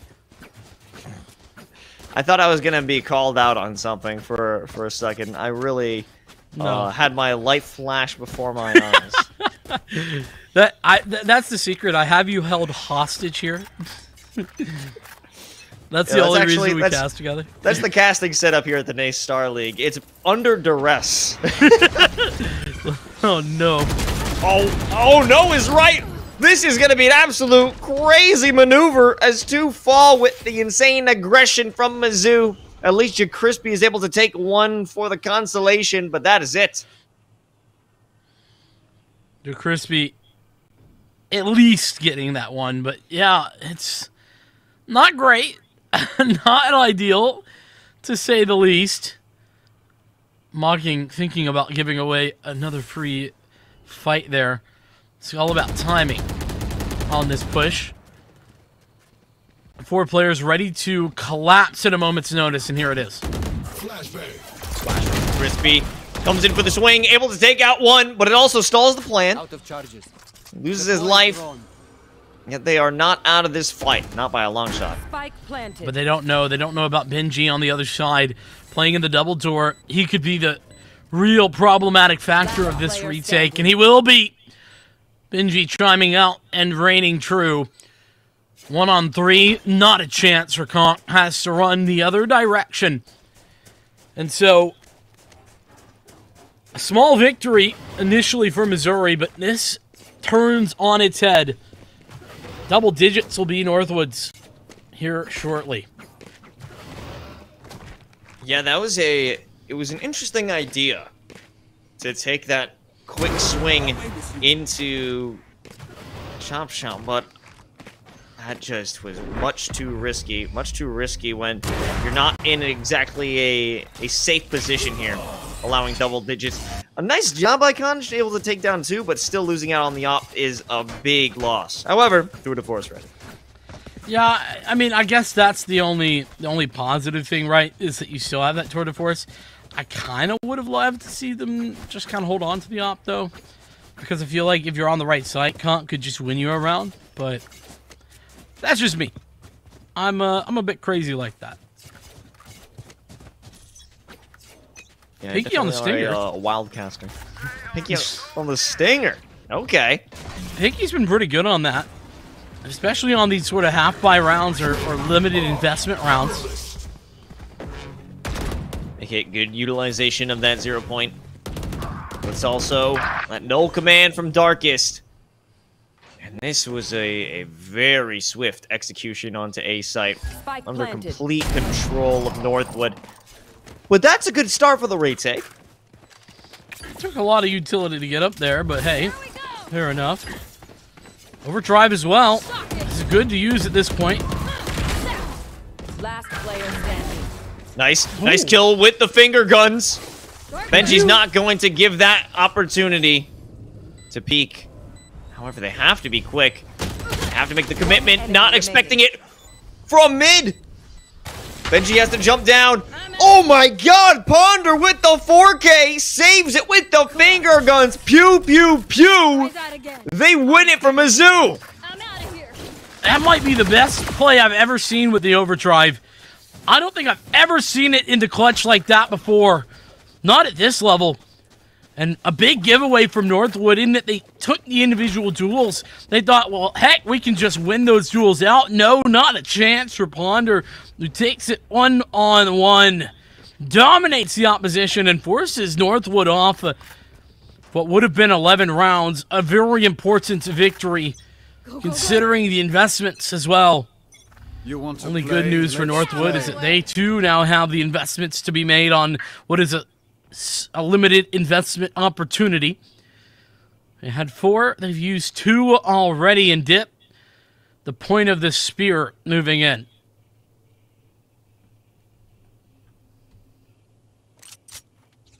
Such a quiet round so far, and that is going to be a big issue. They destroy that. It might all fall into place. Crinkle, right around the corner. Oh, and he realizes, I am not going to give vision on this one. I am not going to look. Is Benji even going to check it? Nope. No. The answer is no. And there goes the op. But you also have Dip right around the corner. But Dip wins. Ooh, interesting. And 0 point ensures that no blades for now. 4 seconds. Piggy needs to hurry up and get around here before the blades reset. It's just in time. It'll be the plant, sure, but nothing to defend it. That null command. Ooh. Oh my god. Ali's aim is just impeccable. It feels so effortless. And Crispy falls. But even so, Ali is the last one alive. They let this go. That is just a bait. That's just a hope to try and force Ali to come out of hiding. But they don't need to. Until that moment, Ponder able to secure the kill. But Ali was doing a hell of an effort. I mean, yeah. It feels like maybe if Ali had just played a little more passive there. I mean, there was only a second left on that defuse. But, I mean, obviously, 20/20 vision, hindsight, and all that.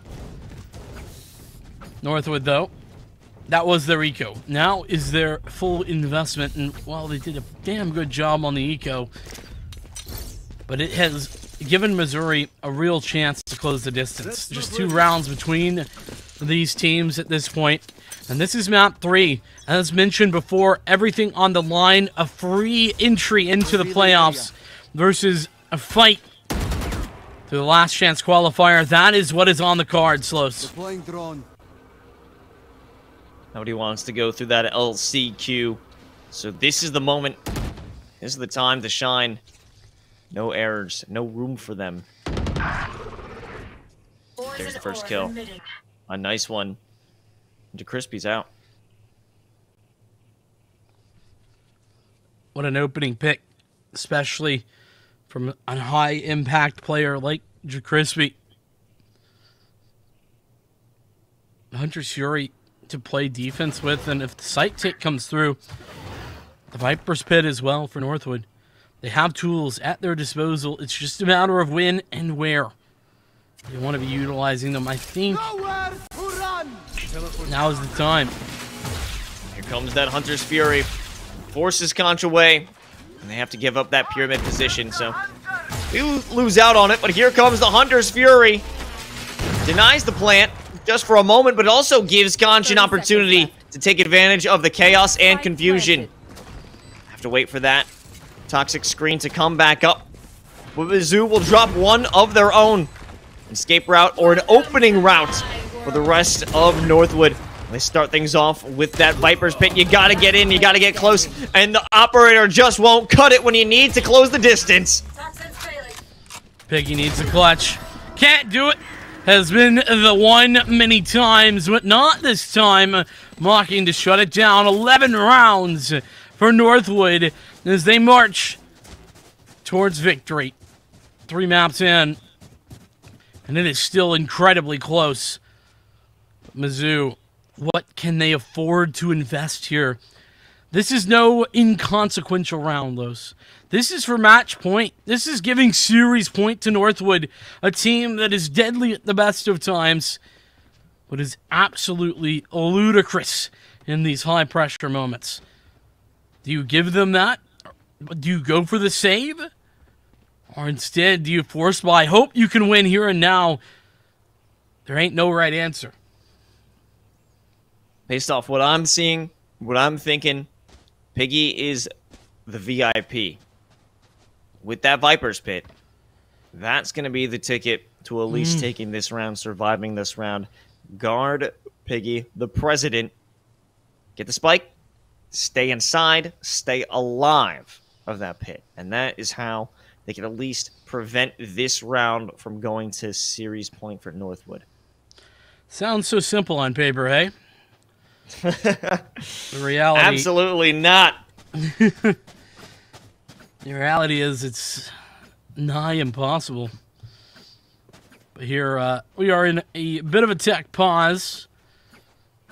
Hopefully we'll get things figured out soon. Ollie has been leading the way. You mentioned a dominant performance from them, and absolutely true. Really showing exactly the timings that we're seeing from Piggy back on map number 1. But, you know, it is starting to get a little later here, isn't it, Los? I think it's time for a Duncan run. What do you think? I mean, right? I've had a couple of cups today. What's another? You know, we got another series after this. We got another series after this, Vincent. So it only makes sense that we, along with Nace Star League, are running on Duncan. So make sure you're clicking the Twitch panel below to find a Duncan near you. They're still open. Order one right now. Heck yeah. Well, we headed out right after this. We are gonna have a good time, you and I. We got a whole nother series going on. It'll be a late night with Los. Hey. That's a new concept, a novel one. Yeah, someone should do something with that. That's great branding. I think you're right about that. And maybe a little hashtag late night with Los. Something like that. Go look that up in Twitter if that someone Twitch check TV? that for me. See what that's about. Anyways. That's not the ad reads, but hey, we'll take it. Viper's Pit activated immediately. Moment. I think I saw a recon bolt come through at the perfect time there. Gave quite a bit of information to Missouri. Oh, but look at this. North would have answered this perfectly. Look at how aggressive they're being at dealing with these flanks. Do they have any idea? Oh, Guys, this is a perfect one. No! Oh my. Oh! 2! That's what it was for. That's what you were looking for. Big opportunity now, because there's rifles on the ground. But the issue is gonna be Benji up in the tube. Oh, you're right. Didn't even realize where he was. I don't think he's gonna get the chance, though, actually. Oh, that's tragic from Piggy.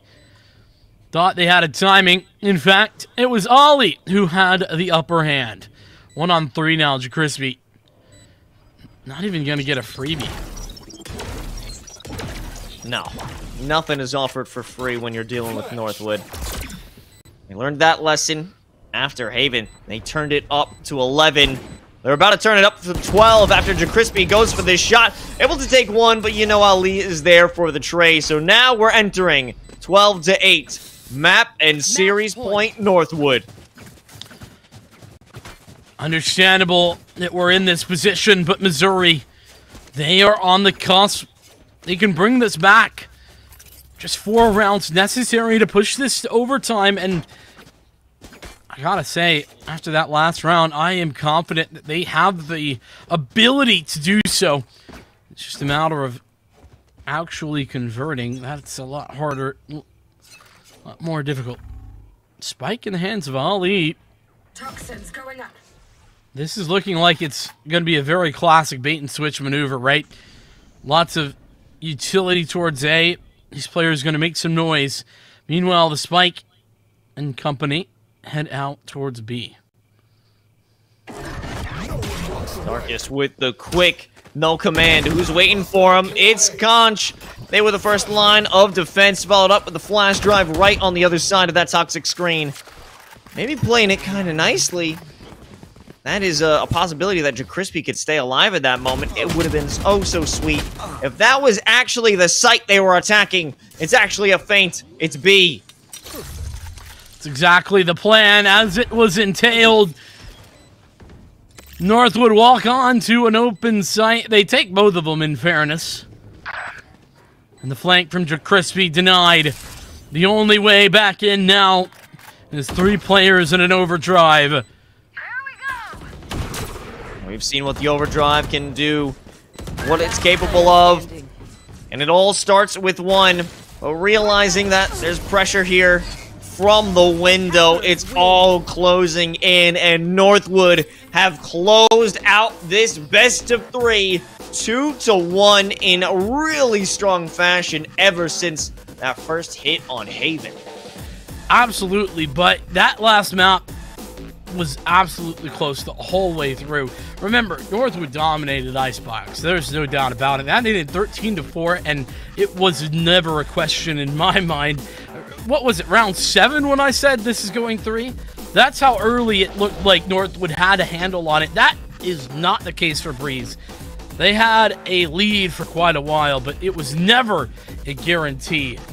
Not on Breeze by the slightest. As you're looking at some of these replays, I think the biggest point of contention for me, though, is just how much impact we saw from the Omen on this map specifically.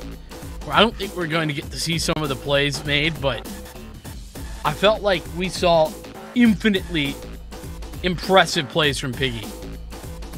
You know, if we're going down this first and second map, it really comes down to that controller diff. I hate to say it, but that's what it was. Piggy on Haven was absolutely phenomenal, setting up those plays, being able to take down opponents all by themselves in clutch moments. But if we go over to Breeze, it was the same case for Ali. Ali had so many moments when it came down to just them holding on to the site, lining up shots on the attacking Mizzou team, and staying alive. And if they did fall, at least taking 2 or 3 before they did. Yeah, I mean, that is the reality, and that's the difficulty, I think, with this Northwood team, right? I said it when we saw them earlier on this semester, and I'll say it again now, Los. This is a very deep squad. They are absolutely able, individually, to just pop off and win a game, win a map for their team, and Ali did it right here on this map. I mean, even that, like, 1v3 was absolutely winnable. Ponder had some big moments on that last map, that being one of them, nearly to cap things off, but it just wasn't the same as Ali and the investment.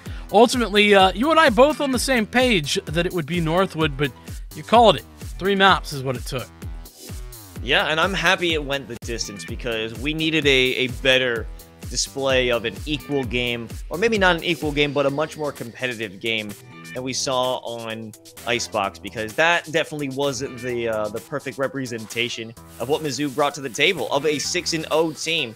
And I'm glad that we got to see more of them, because I was very curious of what they were bringing to the table. You know, 6-0, they were competing over the summer in different third-party tournaments. That's what I want to see. This is the peak of collegiate esports. But for today, and as something we've already known, it's going to be Northwood who will stand on top, and they close out their regular season here with a victory. And I believe, based off the tiebreaker, they're going to walk right into playoffs. Yeah, my understanding is that first it will be head-to-head, as with their first loss, Missouri are now at 5-1, or 6-1 rather, and then with that victory, Northwood also at 6-1, but head-to-head. Obviously, Northwood took the victory, which means that they do get to walk away. So it could have been very scary, though, for Northwood. I mean, one mistake in that they were a little bit early on the Harbor investment. You know, they lost out in the forfeit last week. It could have been their undoing. Fortunately, a big, strong performance today allows them to walk straight into it. I don't know if we're going to get an interview, but I think if we do, we are going to get to talk to the coach of this Northwood team. So I'll be interested to kind of pick their brain about exactly how that will work and what is the plans for the playoffs and everything. But that's getting set up underway, Los. Let's talk about MVP candidates though, because I feel like the conversation is quite interesting, simply because we saw such a dominant performance from Ali in that last map, but it was very much Benji. I feel like that played consistently across the entirety of this series. What do you think? I think Benji is someone you would always see in like the top 2, top 3 position on a leaderboard, and that does make a good MVP because everyone has those moments where they go crazy, where they're really popping off. I mean, Ali wasn't able to bring that fire on map 1. Map 2, they did have some good moments, but it was only map 3 that they really came into their own. You know, you also had, I believe, Ponder came through with some great moments on the Neon, great moments on Haven, but overall, it was Piggy who was bringing in those consistent plays. So we got to talk about consistency. If we're being in that discussion, Benji's going to be the MVP, without a doubt. But I do want to say Ali won my heart in Breeze, without a doubt. Yeah, I think that Benji definitely is the one to probably deserve that MVP. But listen, are you deserving? Yes, you are. Our friends at the Army ROTC want to give you a chance to win a free Camo Herschel Little America Backpack Pro. If you check out the Nace Star League Twitter, you can get involved and find out how to enter. Make sure that you do that because, listen, Los is entering, and I don't want to give him just a free backpack, okay? We can't allow that to happen. Why not? Why not? Because it would be rigged, and we can't have it rigged. All right. Oh, come on. That's annoying. That's caster bias right there. It is. I will readily admit, Los. Unfortunately, we are not going to get a chance to talk to the coach of Northwood, which, to be honest, I'm a little bit sad about. But we had some hiccups there. I couldn't quite get them. But Los, it's not over. We got another matchup coming up next. It is going to be James Madison University going up against the Toronto Metropolitan University. That's coming up in a couple of minutes, so don't go too far.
best idea of what he's actually capable of.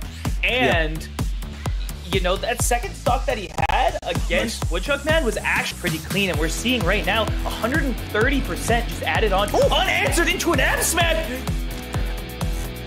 round from the beginning of the season. Yeah, you get a little hopeful, you get a little excited, and then they defy all expectations. They come in here and they start to dominate Lackawanna, one of the best teams in their division. This is an incredible performance, but Aoka with a great steal of their own. I can't wait to watch the replay on this. Around in the last second, T-Bam 3 kills. Might I add to that one? This time ISO's gonna open up and just in behind he slays out onto 2. Backline of Churching player number 4 looking to hunt him down, but he just can't win it out. ISO frying on Tuscan. Adbon already down to half HP with a well-placed rail. The grab misses again. Oh, it's going to be able to take out, but look at this. It's good finding both supports again. Chaco, man, is well. This is going to be it. It's good show here on King's Row. So, I've had this before, but it looks like not everyone was there immediately. I don't know that they're going to be here fast enough. Diego's got the ult and smite in the pit immediately. Where's the TP? Oh, look at the back line. That combination. Amumu Akali. It's a triple kill. Oh, it's not the quadrant. Godlike Lucy instead. The help of Purple Panda. Flash out and they get rid of Sammy. Nice shot there from Doug downfield. And Jog's going to double down into the situation. So Western looking to look for 11 right now. Bomb's going to be her. Doug's going to spray transfer Bleeds too. So might have lost out on Aryan there in that first map. Swapped in Kinmeister, but I'm loving the aggression that we're seeing. Kinmeister with the quad kill on the anti-eco.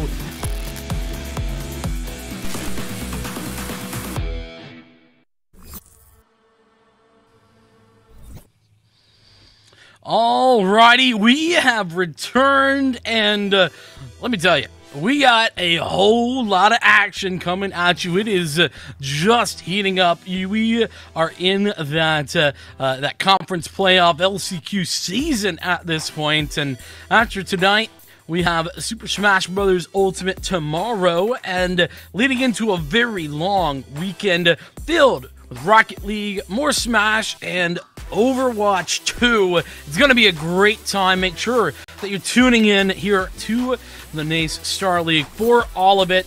A whole lot to look forward to as we head through into this.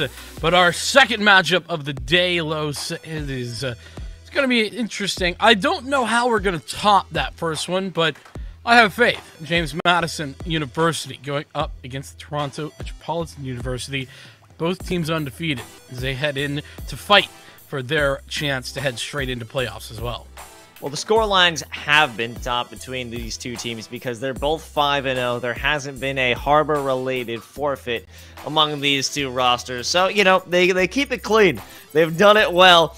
And I'm excited to take a look deeper into what they can bring to the table. So, both 5-0, both undefeated. We've got from Toronto, it's Brad, Huns, Asukai, Flix, and Neki. And from James Madison, it's Saramak Rai, Noisaraf, Duraco, and Mur. Now, I've definitely seen some fire from Noisaraf, Duraco, and Mur. I know that those players, I've seen them in other collegiate scenes, that they can bring the pain. Yeah, I mean, they absolutely can. It is Cermak leading this team that has definitely put them on the map. Domination has been their game, but I think, though I haven't seen them as often, this Toronto Metropolitan University squad are right there with them. They have made the same run to 5-0, and they deserve a whole lot of respect for getting here. But I will say that considering JMU were a top 4 team in NACE last in the spring season, alongside Northwood, Kennesaw State, and I forget who else. It was another team that made that top 4. Considering that fact, Los, it feels like JMU are maybe just a step above, or potentially a step above, and this will be TMU's time to shine. Yeah, it's a new opportunity to step into the limelight, and the first place they'll step to is Ascent, followed by Bind and a Haven. decider. Nicely enough, we have, for the most part, original maps for the entire 2 series. If we do make it to a map 3 in this series, then, you know, Repeat Haven, all good. I'm enjoying the fresh takes, the fresh picks that we'll see from these squads. Most certainly on Ascent, because that's just the regular map here. It's all straight understanding the map gunplay and getting your utility to fully outsmart your opponent. No real gimmicks here.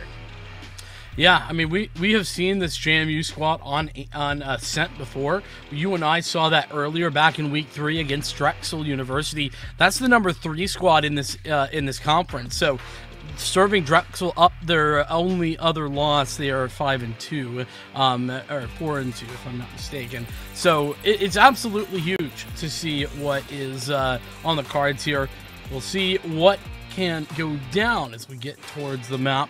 We're headed in, and I really think that, like I mentioned before, this is Toronto's game to show what they're made of, right? Similar to how Missouri were in a position where we didn't really know a whole lot about them going in. TMU are in the same spot. This is their time to prove to us and the rest of the stream exactly what they're made of. Okay, I'm liking it. Both teams, full commitment with those names. Oh, except for Brad. Brad broke it.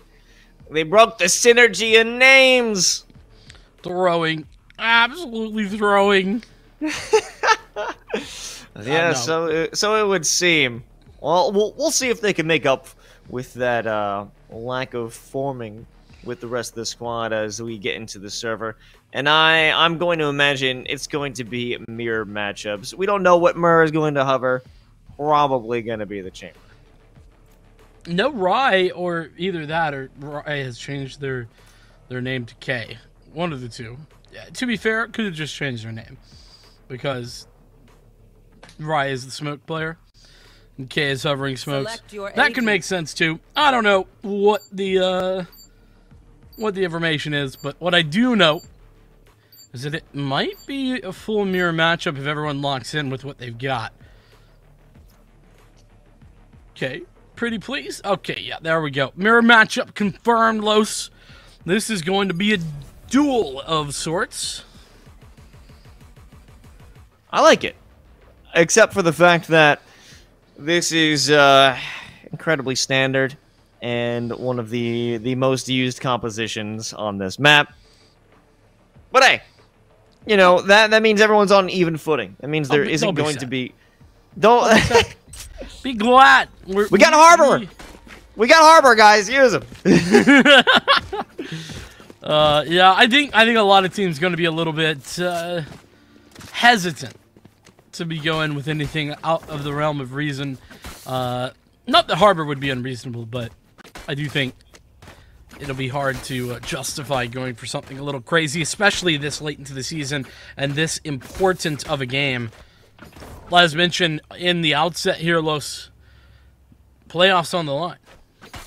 That is true. With equal score lines, 5-0, 5-0. Whoever becomes the 6-0 team cruise right on to playoffs, and no questions asked. But also, I think that might lead that we may see a bit of a pick of Harbor, the Mage, as we move into playoffs. But let's not worry about that now. We got to worry about the initiation of the execute on to B site, and once full on denied, dead upon arrival.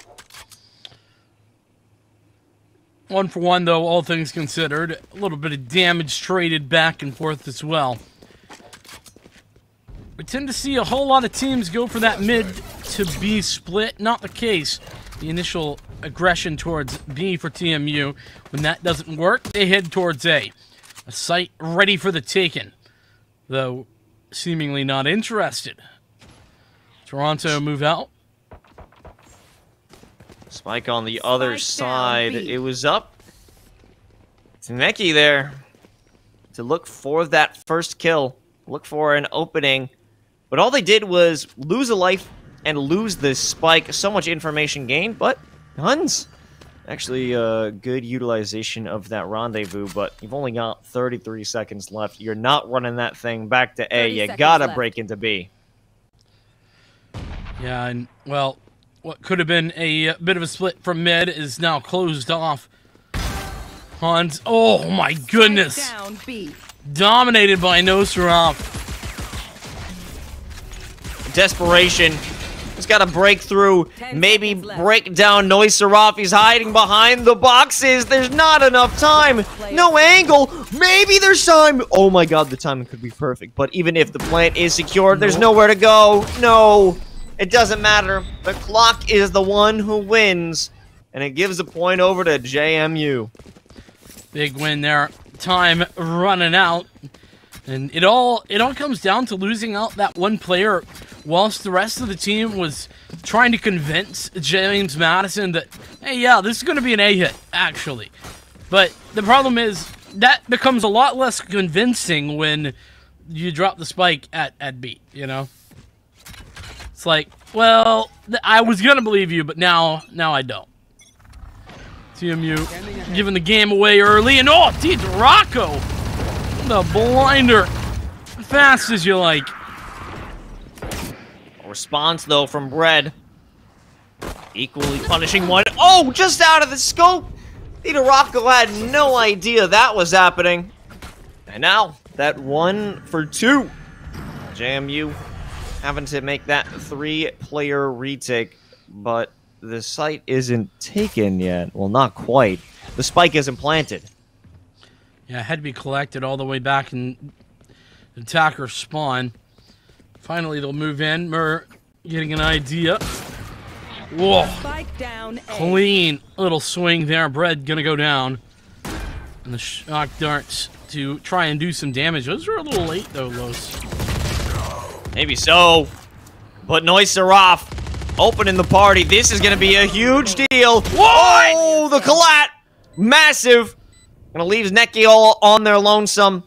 Cermak, the in-game leader, won't be able to lead them to a second-round victory. And a denial of that forced buy win. TMU take the second. Bro, I don't know how that was a collat. It looked like it was off by a mile, to be honest. But they get away with it. There was a player crouching and then not crouching. I just don't understand how the trajectory works. With a little ricochet, maybe? Off the wanted bone? action? I don't know, but whatever it was beautiful.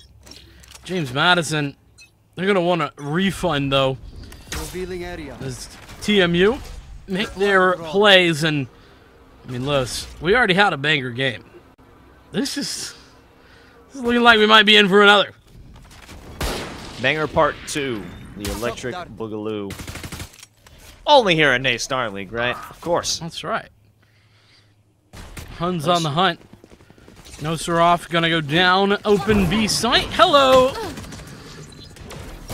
Looks taking a little bit of. Oh my god. Okay. I was gonna say a little bit of damage. That's a little bit more. Murr, beautiful shot with the Headhunter. I'm loving how this gun has found some great use so far in this map. But Murr, here in the dark cover, with 3 players all poised around B, waiting for him. He's got a long way to go until his support comes through at B&K.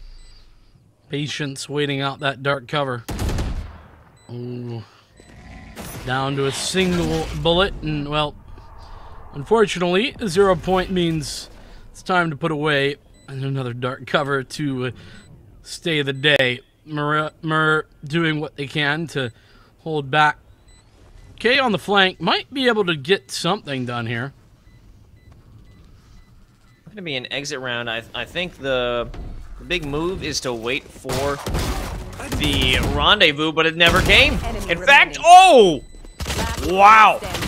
You know, picking up some pieces in a bad situation. Yeah, it's a win here for TMU, but at the very least, James Madison was able to whittle it down to 1 Vandal escaping.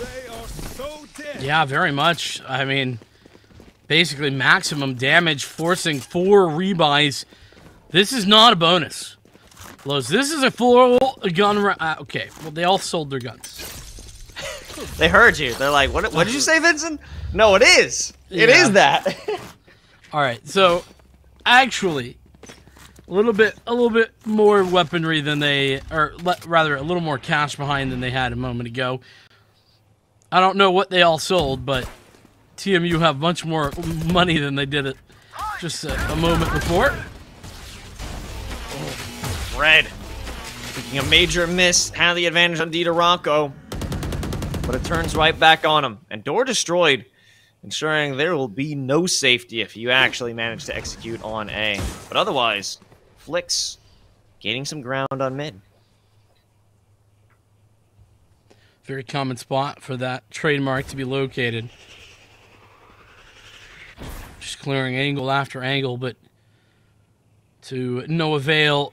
The man advantage will not be overcome, not yet at least, for James Madison, who are working at least on a deficit regarding the ultimates. Flix, there's that answer. Now they have to make a move on to A. With this distraction and with that support of Huns out from Cat. But DiDoRocco doing a beautiful job, and now they've got some help, but they don't really need it. Leaving Huns all alone. Vandal and the Tour de Force in hand. Peek it again, and you've earned your prize. But it's still 16 seconds left on the clock. It has to be a rush down to the spike. The door's broken. You've got no safety here. You also have the threat of murder. Oh my god! He's been murdered! But at the end, Noiserov with the shock dart will save it. Got a lot more expensive for JMU than they anticipated. And remember, those saved dollary dues from TMU, now they come back, and they come back into the fold there. Enough money to go for another purchase, and James Madison backs up against the wall. Bladestorm has to be pulled out to even have a full investment. DiDoRocco, with a massive last round, has just the thing. I can't use that. That was bouncing all over the place. I could not predict where that was headed off of that one. But information enough that it's destroyed, and there is some presence outside on B main, but are they expecting close from Murr? No! Not at all. And he gets away scot-free. The most off of angles from Murr right there. That's the beauty of that rendezvous. Exactly what you can do. Ooh. Spotting one more out. This is dangerous for Cermak. Necky's gonna take it. Rare that you find a full frag off the back of that owl drone, but it was gained entirely of that information. More pressure from Necky there with the shock darts, as well as clearing out logs with the recon arrow. So everything here, it's all up to code. Oh my god. I don't even know Huns was there. I did not even know that happened. How did Huns get there is the question, because JMU, they have two players pushed all the way through. And now it's just a Bladestorm. It's not even going to find anything. Asukai with the double kill to close things out, and Huns, yeah, how did he get there is the good question. I ain't got a clue. Oh man, well, regardless, JMU, they're kicking themselves. They're thinking that we cannot let that happen again. Whatever they need to do, bolster their defenses, check every corner, keep it ratty. If that's what you need to ensure another free double kill isn't earned, then do it. Fair enough. Huns, 11 frags, 5 rounds in is a, it's just a couple. Yeah, I saw that one coming. Nice setup there. Murr has backup for the recon vault, and just waiting for somebody to peek just a little bit. Just a wee bit. And he'll take their head.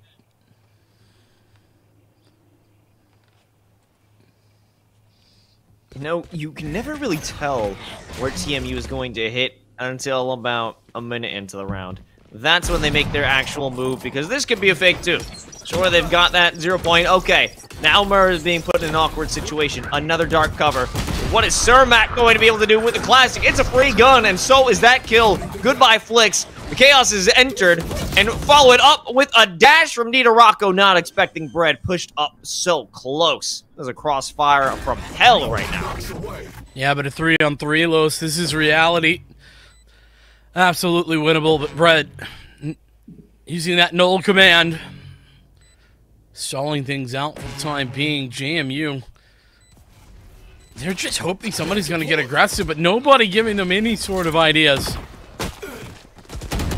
Cermak from CT secures the kill, but that's two falling in a millisecond. Huns, another one for them. They are racking up the kills.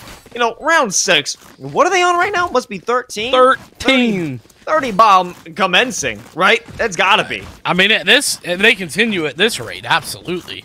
13-3, mind you. I mean, that is incredible. But as we saw, you know, individuals performing at this level aren't necessarily always going to be the norm.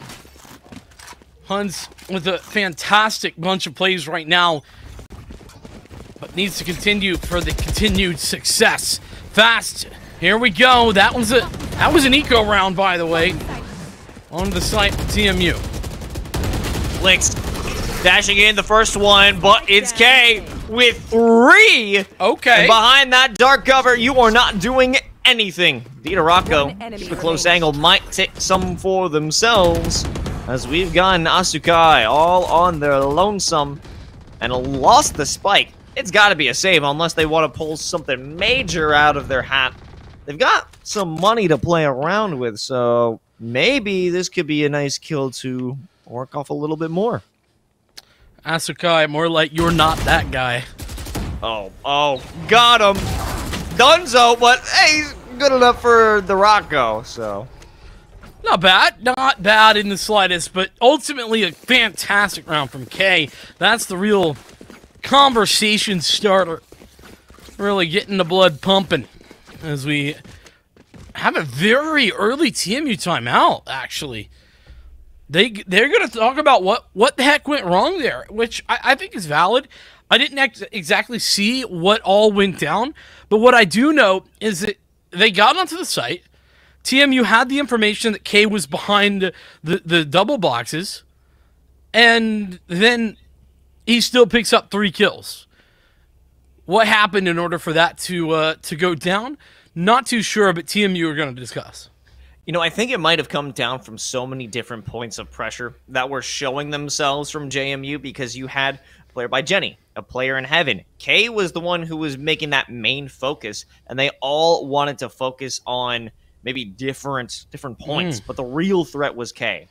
If you were having that distracted lack of focus and everyone having their role in this one, that's going to be an issue. Not to mention, there were plenty of smokes that were blocking the vision of the attacker, so they couldn't have a real grasp on who was where in the first place. It's a good point, yeah. It's really easy to lose track of exactly who is the biggest threat or the most important threat in a moment whenever that site take is coming through, Los. We'll have to see if that continues. TMU head into this round, though. Plenty of money to buy. The Blade Storm out. And it will be a nice attempt there. Feels like Flix has an idea about those players inside the smoke. Your fault. Oh, here's a better one. Just go get the op, right? Just go take him out. But remembering, oh yeah, there was someone there. And they've been taken out of the sky by the 0 point. Here is a perfectly placed fragment. Cermak just putting all the pieces together in that one. A beautiful play. Yeah, I mean, talk about directed, specific play to deny that Blade Storm advantage. That's what that was. Bread. Straight out.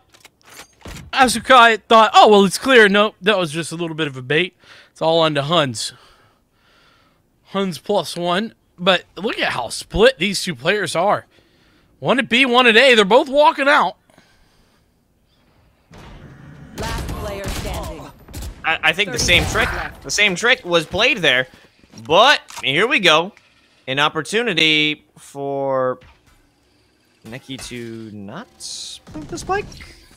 Question mark? Yeah, you know, just a little bit of extra information. I mean, what is going on here?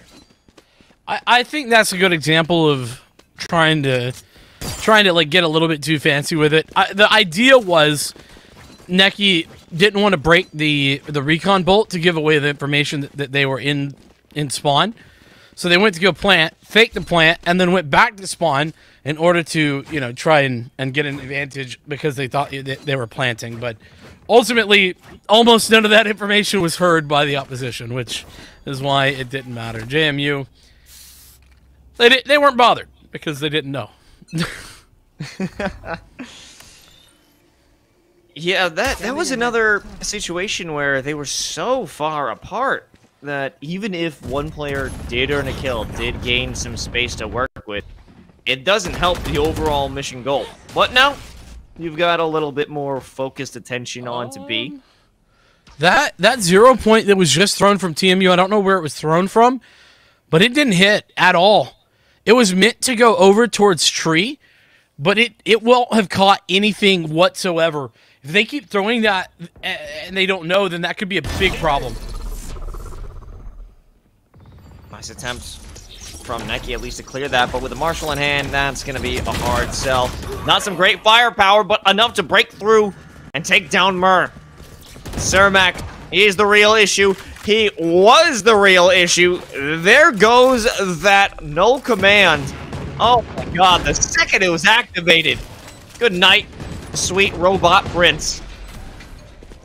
He's going to fall with no chance of revival.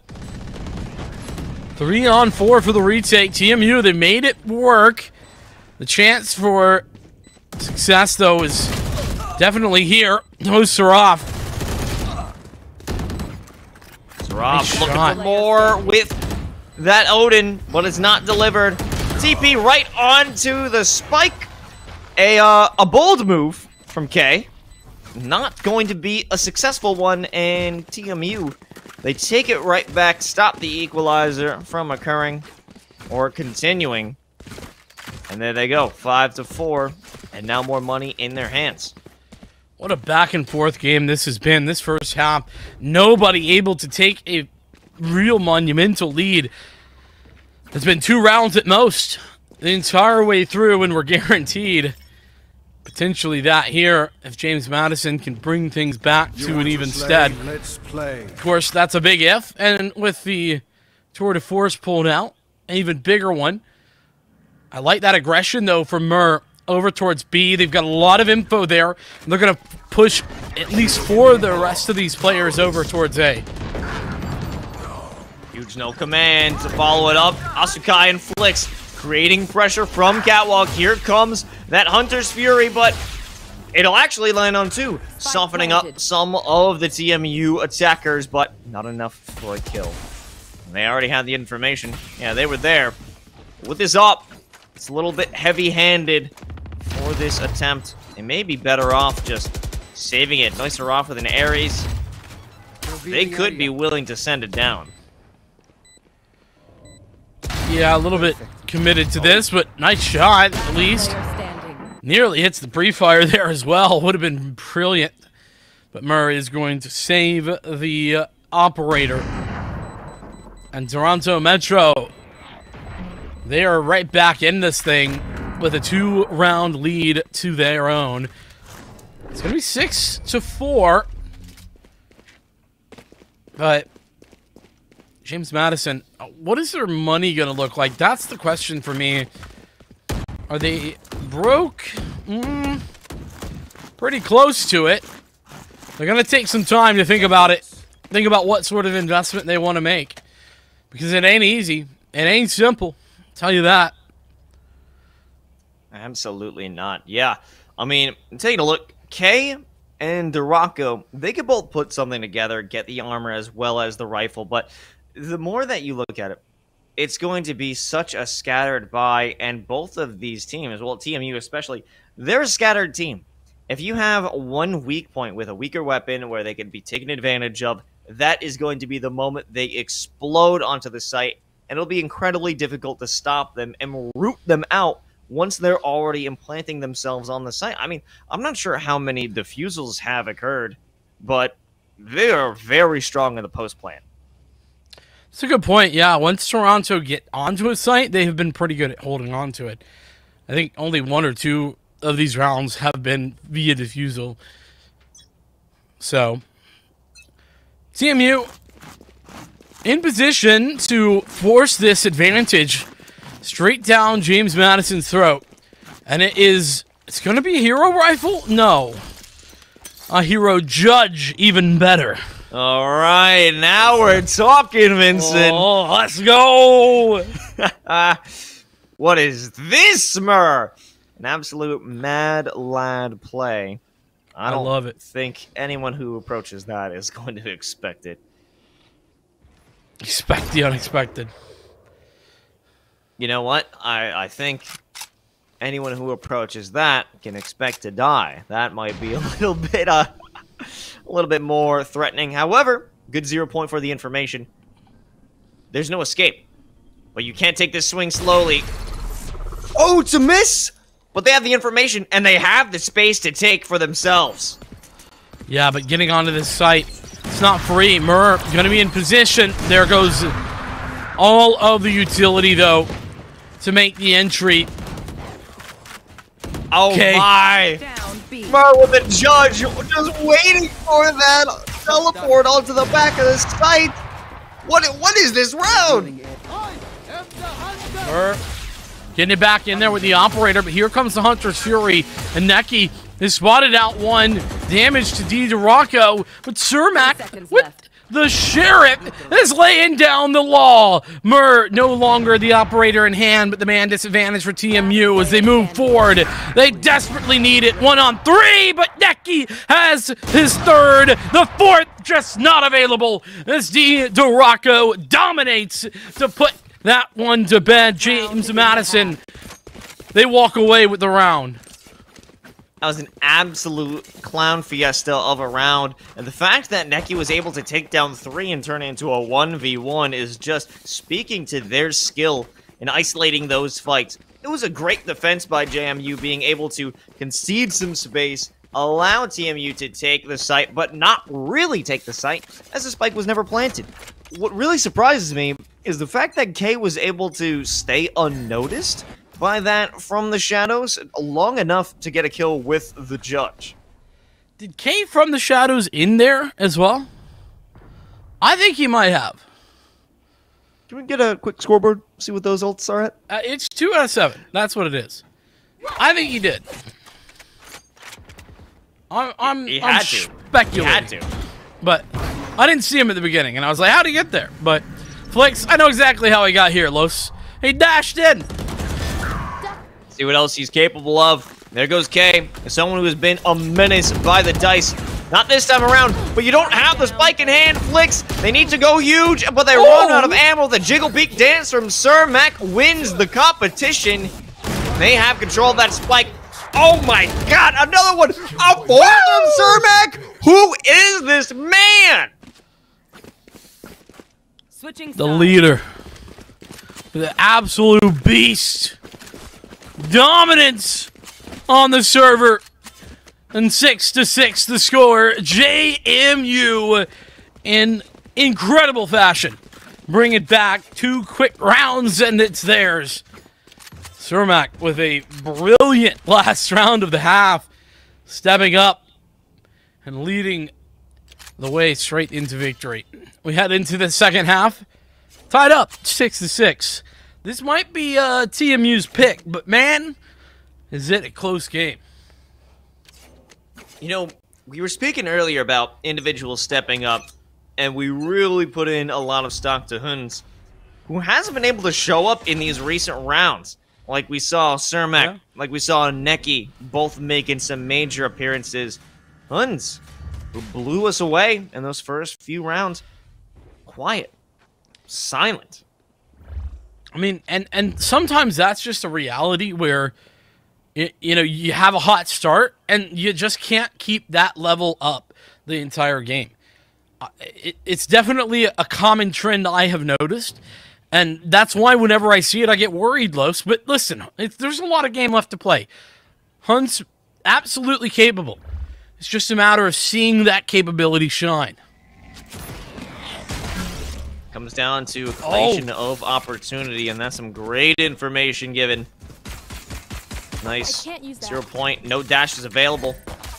Bread. Waiting for him in market. Here comes the fragment. It's going to isolate the fights and put a lot of damage into Duraco. But nonetheless, they made their way into CT. However, the pinch is here. And the look over from Red. Not countered. Not denied. And this is looking to be a quick, easy cleanup for Toronto.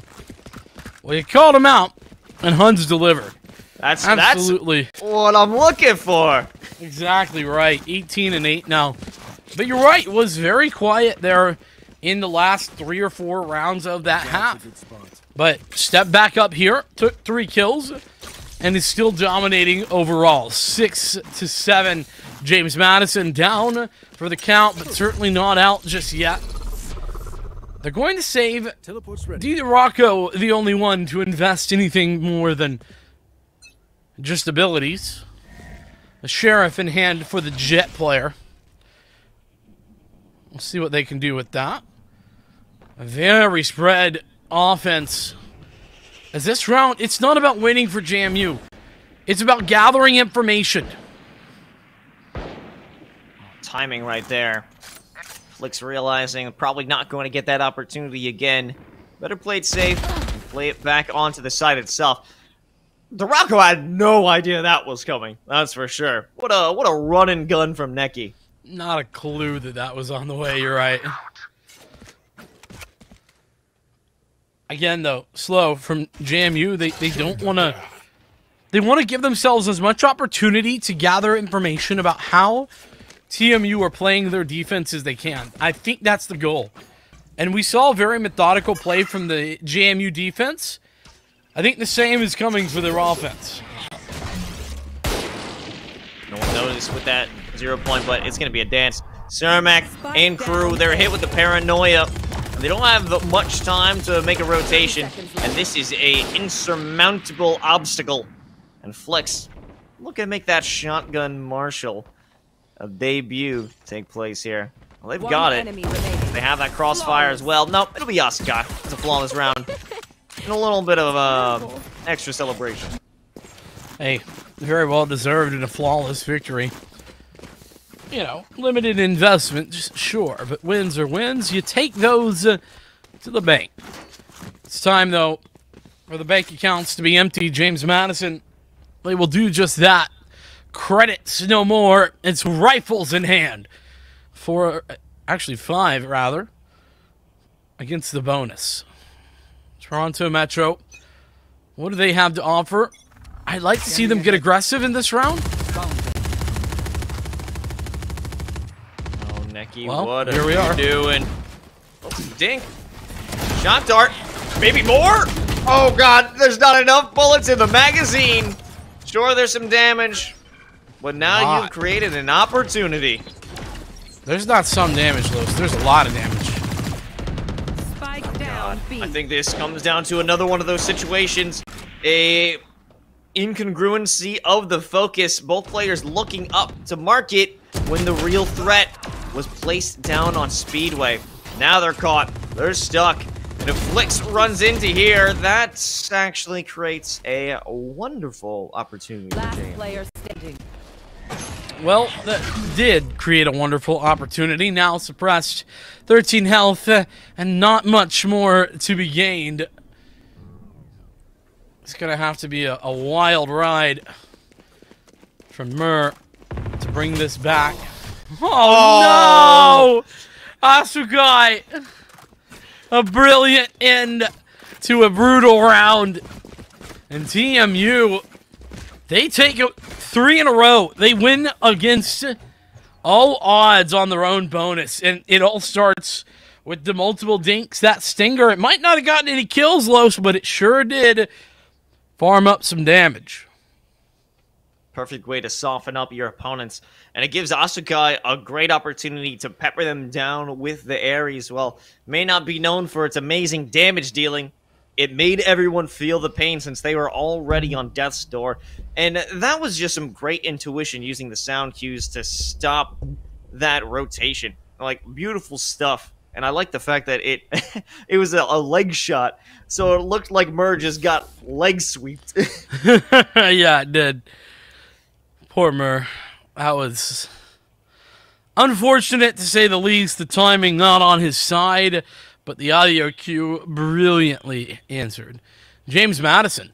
This puts them in a real weird spot, Los. I mean, I like the timing of their timeout. Cermak talking to the team, trying to say what needs to happen, the problems that are occurring, and where they need to be going. But there's not an obvious answer, because now they have no guns to work with. They're working with some sheriffs, you know, a stinger here and there. Got a Bucky, the less ideal judge. They're gonna keep it a buck. That's all they can do. Howdy, Huns. DiDorocco sent back packing. Some more foray into Cat and Tree. It's gonna be a little bit easier, however, you have to brave the fragment. They thought about it for a moment, taking that leap of faith into Tree, but they will not make the commitment. Creating some safe space for themselves with the fragment. They have to push on the site. Oh, he's got the information, but he didn't have the speed or vision. K knew that Flix was sitting on top of the bricks, but it was not quick enough. What a concise slaughter of James Madison in those last few seconds. Yeah, it seemed like James Madison, like, it's one of those, like, the well-laid plans, you know, going to ruin. It was like JMU, they wrote out all of their plans, they drew diagrams, and they set it up beautifully, only for it all to go to hell in just a few seconds. Tragedy, you could say. Here's the round that's most important, though. The buy-up for JMU. They need it, and they need it bad. Toronto, this could be their map. They trend that way if you have a successful swing from Flix, but no, not the case. But all this focus on a single player, all onto Cermak, it's lost because you have a free execute, a free plant over on A. He'll go down, but yeah, like you said, almost irrelevant if they can't retake the site. But Azukai has found an opening at the best of times. And look at how claustrophobic James Madison are right now. They are just stuck in this one position, but DiDorocco has held the line beautifully. Wait a minute, Huns getting a shot now and keeping this player DiDorocco stuck inside heaven. They're whittling down the time. Dorocco able to make it back just in time, ensuring they will take this round, even though they'll pay with their life. I mean, listen, DiDorocco, one of those players that we tend to watch as one of the best for this James Madison squad, has struggled all game long. 7 kills on the board prior to that last round. Picks up the triple kill, and when it's needed most. Absolutely massive for the Jet player of James Madison University. We are into a very weird situation. Look at the buys. They are all over the place. Nobody can afford too much. Judges, a couple of them. Tour de Force, a Blade Storm. Sheriff, or the Headhunter. Everything you could want, and more.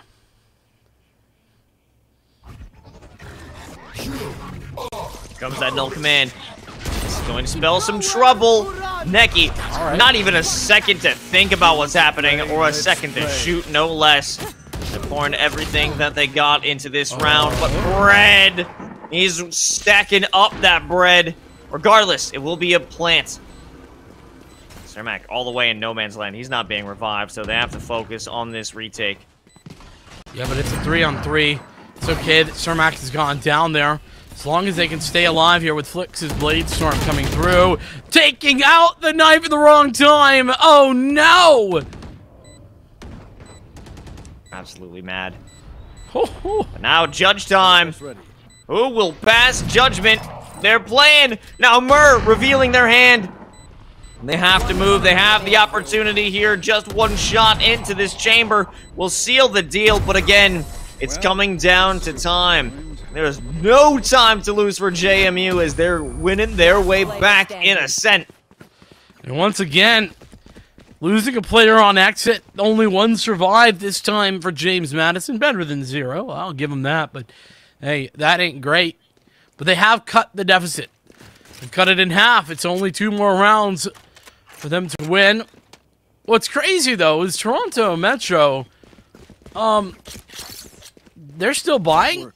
They still have money. I really don't know how, but I guess because of how much they invested into Ultimates and the Bladestorm and the Tour de Force, they didn't have to buy in the last round.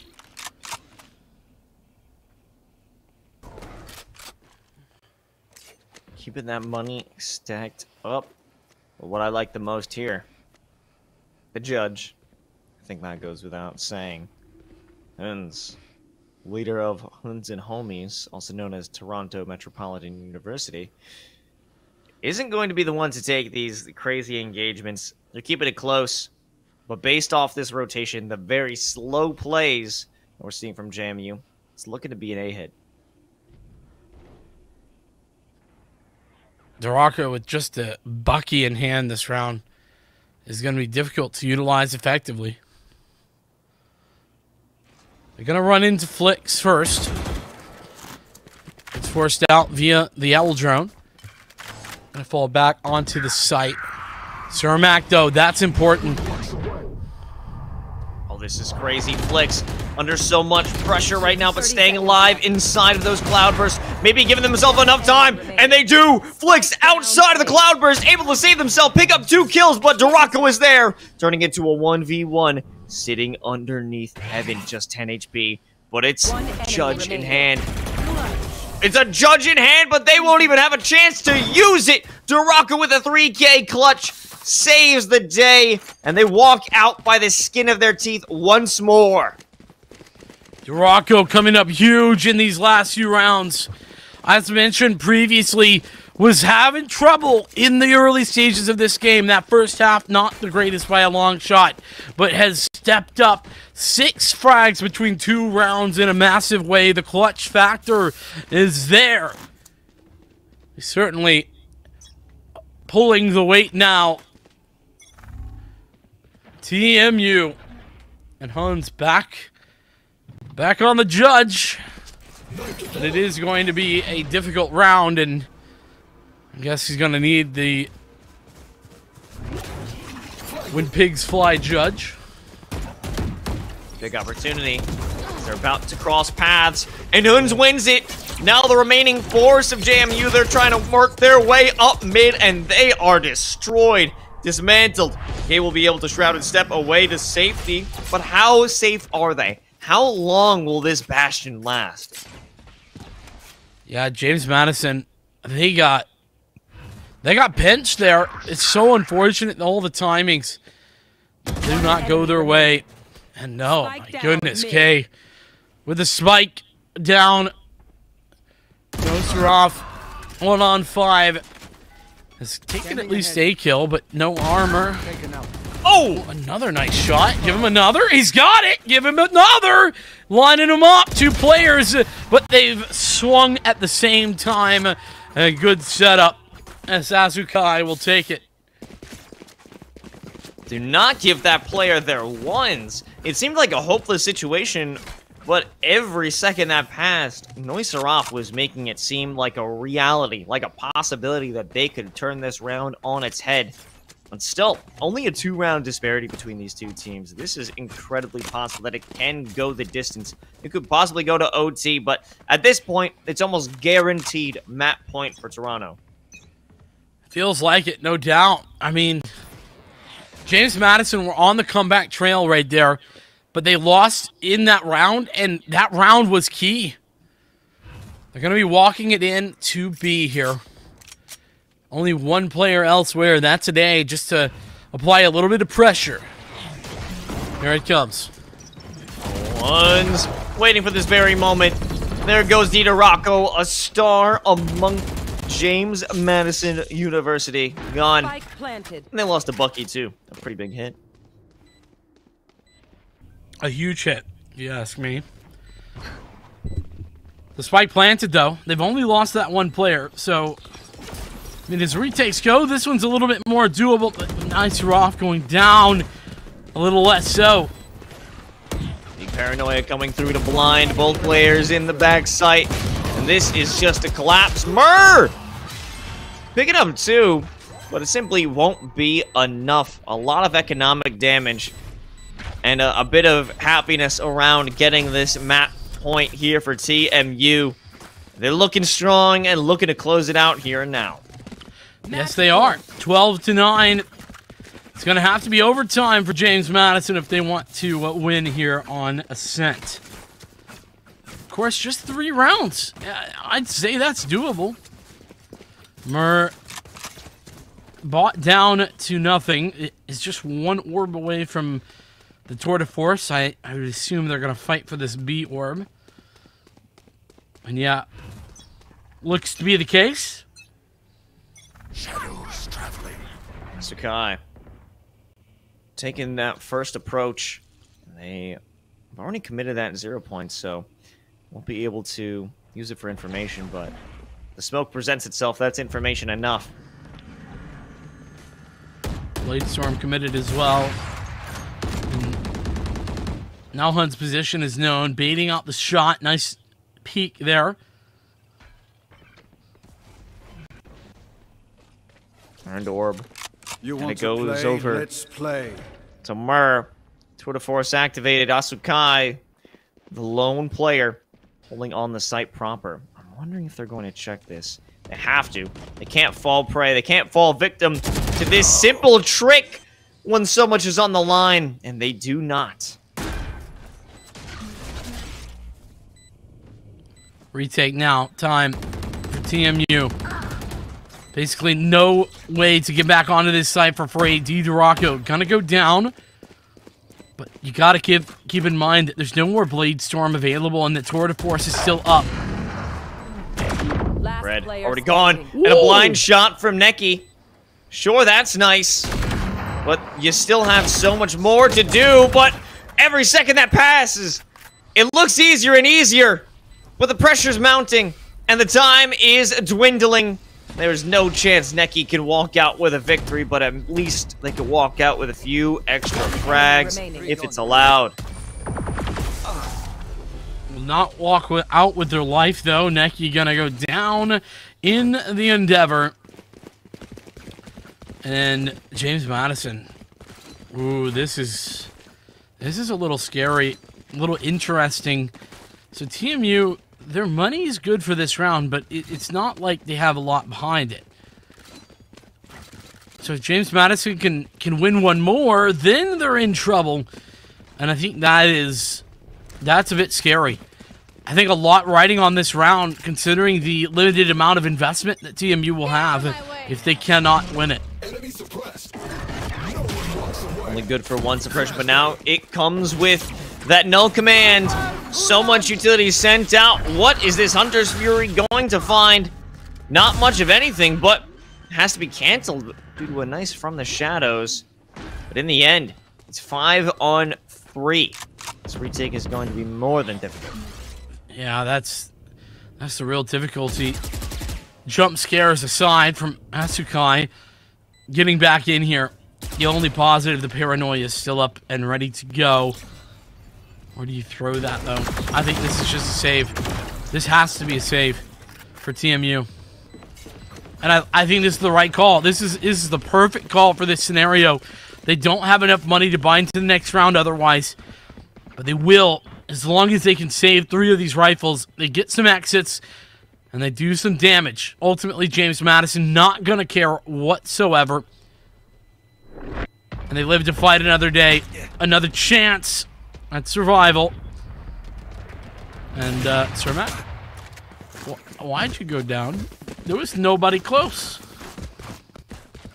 A good captain always goes down with the ship, Vincent. And that's what, Cermak decided to do, I suppose. I guess they got money, right? If they could afford to buy everything, It'll be either the game's over or you go into OT and money doesn't carry on. So hey, That's why fair. not have some fun, right? You know what? You made a good point. I rescind my my comments. It's still questionable. Maybe, but we get down to it. This has gone the distance and is continuing to do so here. It's down to the final round of regulation. I think that was a team flash. Well, full team's over here by B. Except for Blinks! Oh! Only one. But still got some great damage onto Mur. It was very close. It did make a connection, but one weapon is just a bit stronger than the other. This is workable. Because you have that Hunter's Fury as well. That's a major threat. And there it is. It's going to be pulled out. That can find a kill.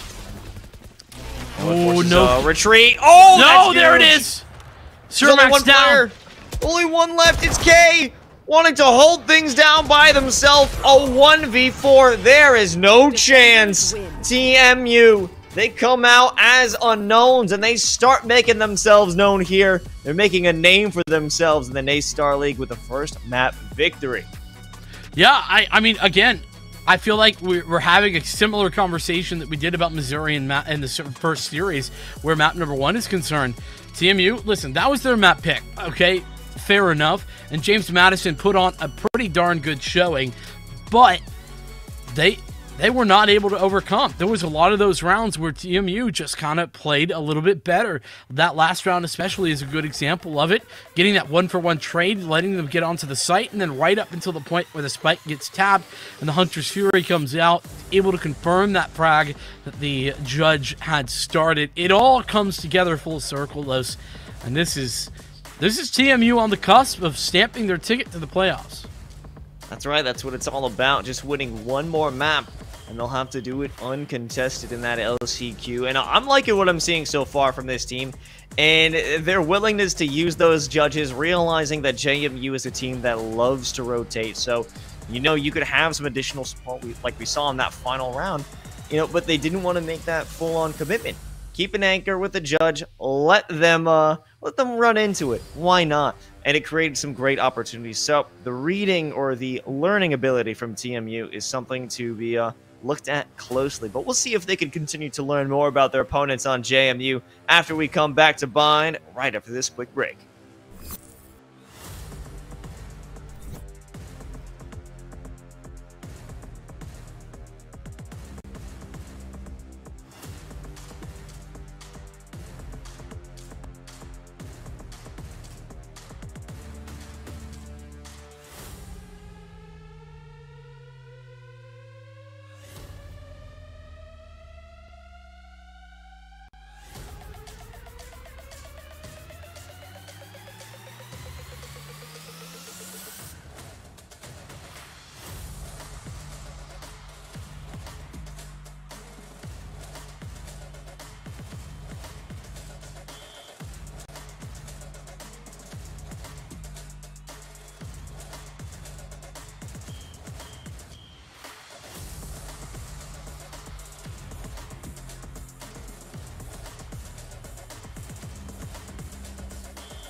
Map 2 successfully completed with Toronto Metropolitan University showing what they've got, ending in 13-11, going all the way in regulation time, winning it out. And if we're talking one player who's really stood out and someone we spoke on quite a bit, it's got to be Huns.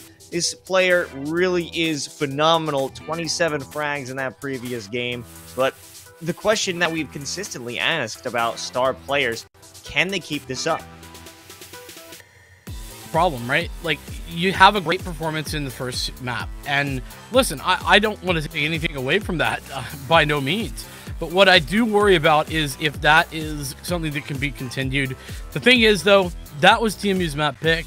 JMU, they put on a great showing, but they didn't have to win that map. It's this map that they do. Vine is their map to win, and I would expect them to be able to do so.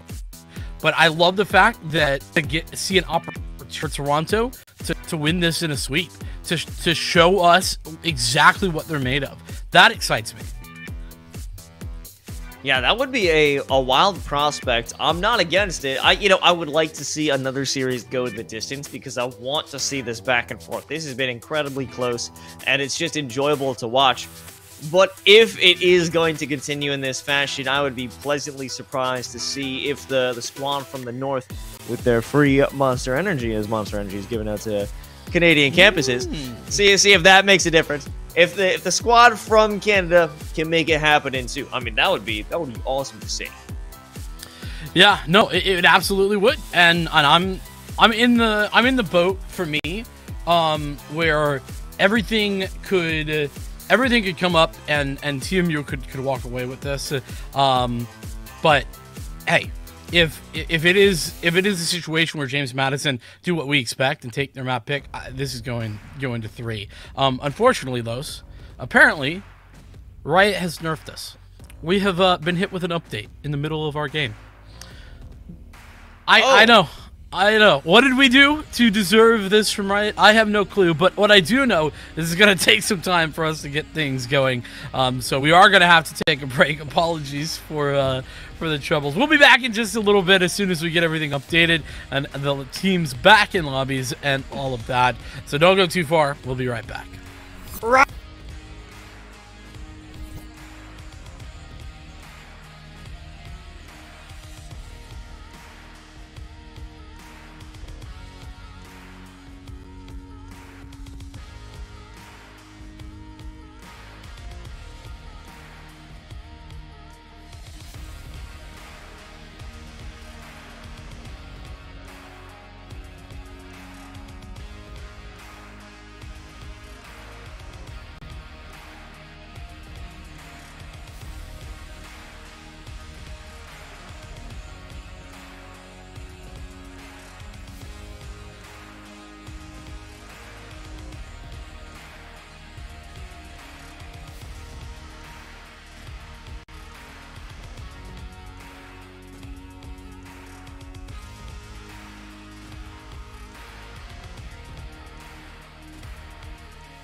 Oh, hey, we've updated the game, and now let's see if JMU can update theirs. Time to jump into bind. This can't be a 2-0 series, at least not what the boys down in Virginia are thinking. They certainly don't want to go out like that, but hey, anything's possible. It is their map pick, however, so advantage goes to JMU. Yeah, and I got to keep it a buck close. I don't think this update helps them. I think they just got iced. Like, not intentionally, obviously. Well, maybe so. Maybe right, we're watching it, they were like, it's JMU team. But more realistically, possible, not impossible. Yeah, not likely either, but possible. You're saying there's a chance. No, but point being, you know what? I think that having some time to think about things is great. Having a little too much time, not ideal either. So, JMU, I think they have to be on notice right here. They have to show what they could not before. One thing to note, we do have a change. Darby is in, and let's see who is out. Actually, Noise Seraph. Yeah, Noise Seraph is out. You're right. Darby comes in whenever this team plays Fade, and as per the arrangement, Fade is being played. That's a fun name. I just want to point out before we continue on that. Select your agent. Darby. Say it to yourself at home. But regardless, bringing in a specialist, I like that. I like what I'm seeing, and I just want to know what they could bring to the table, because Noise Seraph definitely made some critical plays, and those, I would say, are some big shoes to fill in. However, they 100%. Made that commitment, so they have to have confidence in this new adjustment, and it's not like everyone is feeling all set and ready to go, because everyone's put on ice, so they're all coming in on the same, I guess, footing as Darby. That's fair, yeah. I mean, good point to be made. Nobody, I mean, I guess it could have been like aim labbing or something, but nobody could be playing. Everybody had to update, so regardless, I think the situation with Darby is the normal one. This is the standard for this team.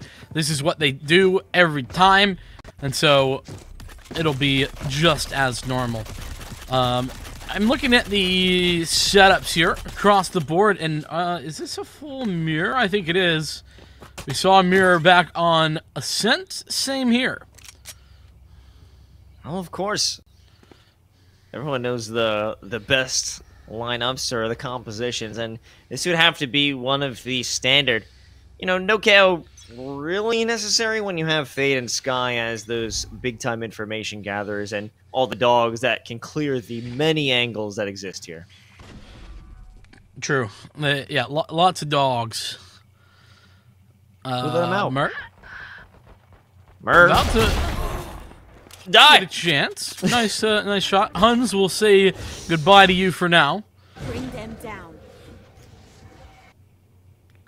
And now things are based off of that one kill.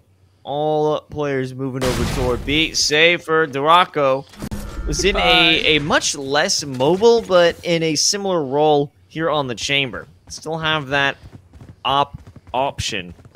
But at this point, this is a... Go ahead. Go ahead, Vincent. Say it. That option? All right. So, 5v2 in this post plan, most definitely going to be a JMU round. What better way to ring in there, Matt? Yeah, no, You do. You knew I had to. you were too strong a man to not say it. The second I said it, I was like, oh my, he's gonna say something. Yeah. I don't have the strength that you do. You can hold back. I cannot, or I don't even try. No, there's no need. And we could talk about this because this round's already over. I mean, the spike's about to take away if it didn't come down to another Duraco 2-piece. And a flawless round to open up Bind. Exactly what they're looking for if you want to come back swinging. I mean, that's exactly right. Duraco starting out strong is...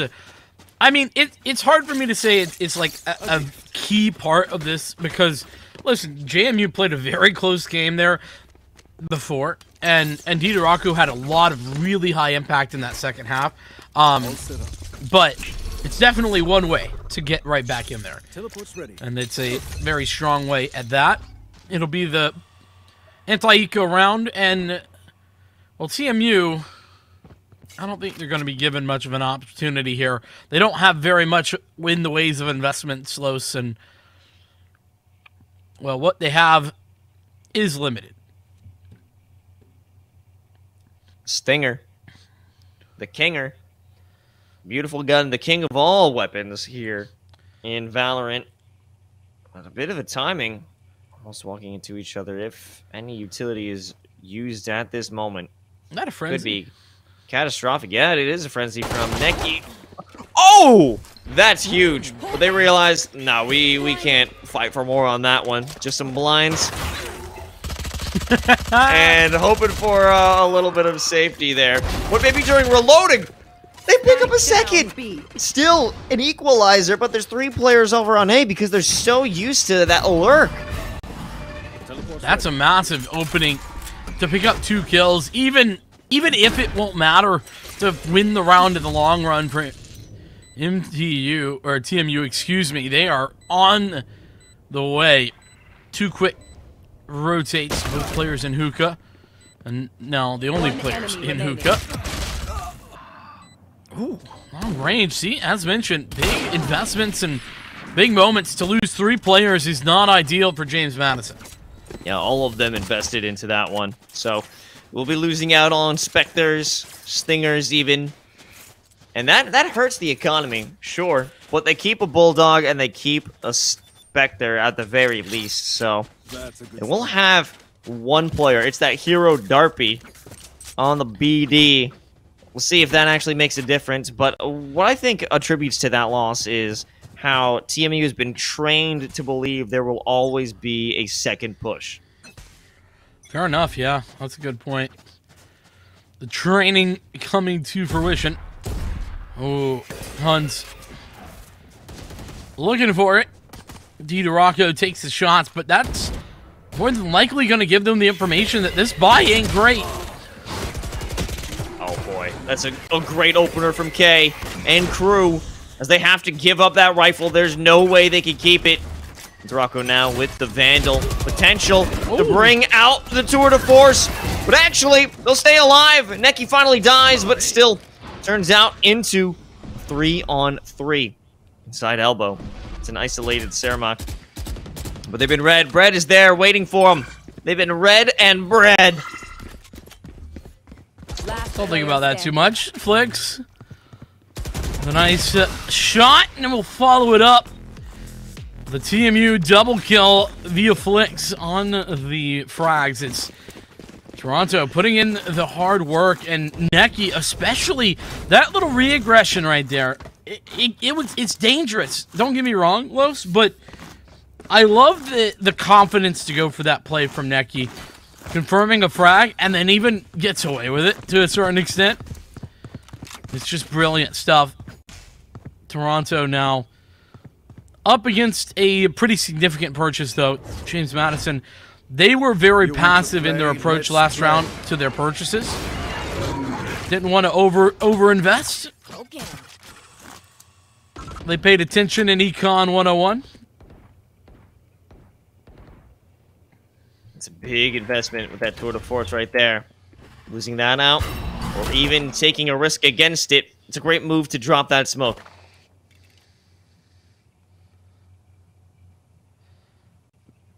You like to see exactly everything slowing down for James Madison. They are just not interested in investing in staying too long in any area. And we put things down to it, though. Time a-ticking. It's time to head in one direction or another. The Trailblazer out, and Huns was there, but Huns had no chance. However, the same rate, a pick on each side is found. And there it is. It's a kill and a big-time rotation, but getting a movement into the opposite site where you have 0 advantage. It's definitely a questionable move. The only thing questionable, the push out in the open, questionable from James Madison is, oh, Brad, why? Why'd you have to steal it? Flix wanted that bad. Had the showstopper out and everything. It could have been the ace. Stolen away. That's Flick's fault for committing that showstopper in what? A 1v3? I mean, listen, you're right, but also, if Flix is going to commit the showstopper, Brett had better let him have that ace. Ridiculous. Now, back to the basics. Some sheriffs here. We'll see if they can make their impact felt. And that's a glowing phantom. So it's looking pretty solid so far in terms of Flick's impact here in this game. But Neki, they've previously held long. Have been able to do so with efficiency. You have a lot of players moving into Hookah and no one to directly defend it. Everything shaping up to this one point, this one moment for James Madison. They don't have everything that they could need. Nice hunt to give them investment. I like the utility, but Neki's on the site. The crossfire with Flix is just perfection. Followed up with the paint shells. They want this one. No one here to steal it, save for Cermak themselves. But again, put themselves in a 1v3. They have to put out a Herculean effort to walk out of this one. Seeker's available, but only 2 bullets. The second they hear this, I would think about the option of pushing. But the anti-flash held by Bread. They won't fall for it. It's just playing with their food at this point, and Huns says enough playtime. TMU, like, you know what? I was right. I was in the James Madison camp, you know what I mean? Like, there at the very beginning, they dominated that pistol round. It kind of felt like they owned the map, and such. And then these last 3 rounds, I've just realized Flix continues to play like this. You don't need Huns to do anything. That's how that can work. This is a wicked setup here. This is wild if Huns can actually make this work, and he does. Oh my god. I guess it helps to have Huns do it, you know, pop off as well. You know, every bit counts, right? This is a big commitment of the Seekers. Looking the wrong way. Cermak will remove the op from play, but now you have a double Seekers commitment. Neki outside of the TP. Not sure what that was, but it didn't work. He was trying to bait it. He was trying to bait it. That was the idea, but it didn't work. It's all falling apart. It's a 2-on-4. That was a big moment for Asukai to try and even the odds, even by a little bit. Well, that won't be the case. 4-on-1, Flix. Well, if there's a man to do it, it's Flix here and now. First of those frags gathered. 3 more potentially to come. Spike right out in the open, in fairness. Problem is, so many places to be swung. And K going to take him out. 3-3. James Madison finally return fire. And what's crazy is that Huns opened that round with that crazy op play down short. But it wasn't enough. TMU, they still lose the round off the back of some very impressive work. Specifically coming through from the attack side. They did, it wasn't like one individual though that did too much of anything. They just were able to walk onto that site, find 1 kill each, and win the round off the back of it. Here comes another bold effort from Huns. This time in the TP. They've got an escape route, that insurance, to keep them safe if it doesn't go how they're hoping. But I'm wondering what's the long play and how JMU is going to respond to that. They know it's a full-on commitment. No one has the option to make it a fake. So how do they make this approach via hookah? It's difficult to say.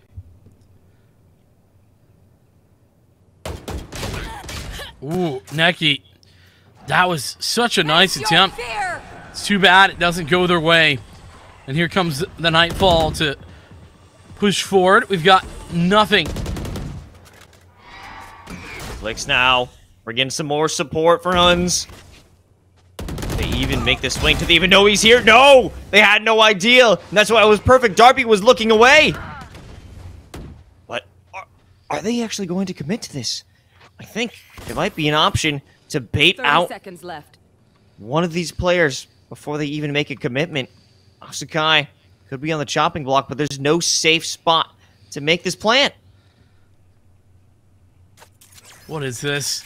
Around these smokes. There's only 15 seconds remaining, Los. They've got to commit. Flix is there to deny. Surely. No, Flix not able to connect the shot quite fast enough. It's Cermak versus 2. Cermak's at a good angle. Finally, the showstopper actually hits. It's Mark. And TMU will take the lead right back. 4-2-3. And that comes to some nice trigger discipline from Flix.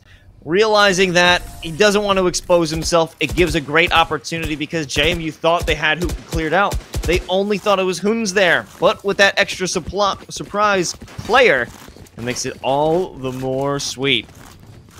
It certainly does. And TMU able to convert on such a huge round. Flix's positioning is simply sublime in that situation. But look at where Flix is currently at. Flix has 13 frags. The rest of the team combined has 12. Is just doing the rest of the team's working more. That's so impressive to see from a single player. And I said, who's going to step up? Because it's so difficult to see Huns have to continue. Huns doesn't necessarily have to because Flix is doing all of the required heavy lifting. Huns wants this one. Durako wants it too, but they're realizing the risk is too great. You can't take peaks like that, especially not when the Tour de Force is at play. So they're running it back to all reliable, default, and see if you could find any faults in TMU's defense.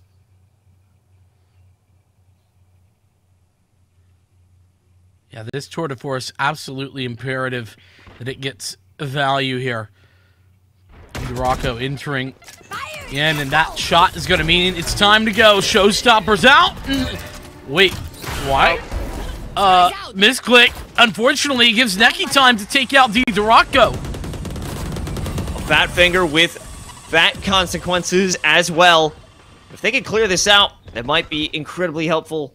Asukai now caught behind the smokes, and they'll actually activate this. Oh, it works! The orbital strike! It's huge! And it follows up with a second one as Darby tried to clear out Elbow. But all they have done is clear out some space and the path for TMU to take it right back. Big time commitment on those ultimates, but it is another win for TMU. That it is, and TMU is starting to roll over this James Madison squad here and there. Yes, I think you can definitely chalk up a couple of these rounds to pretty big mistakes that James Madison make, and like I'm not putting it all on Mur there for missing the timing on towards Neki, but instead of that being a free opening pick, it was a trade, which is fine. It's all well and good, but it's just not nearly as good as it could have been otherwise. And so it's those small things that are making the big difference, alongside Flix making outrageous plays and finding high impact that has given Toronto this couple round lead. Yeah, it's simple things in those moments. Yes, we could point on that, but the showstopper, which had been squandered before if we're looking at TMU, that wasn't in a make-or-break scenario. This was such a high-impact situation where this needed to be done to clear out the site. That was your opening gambit. That was the play.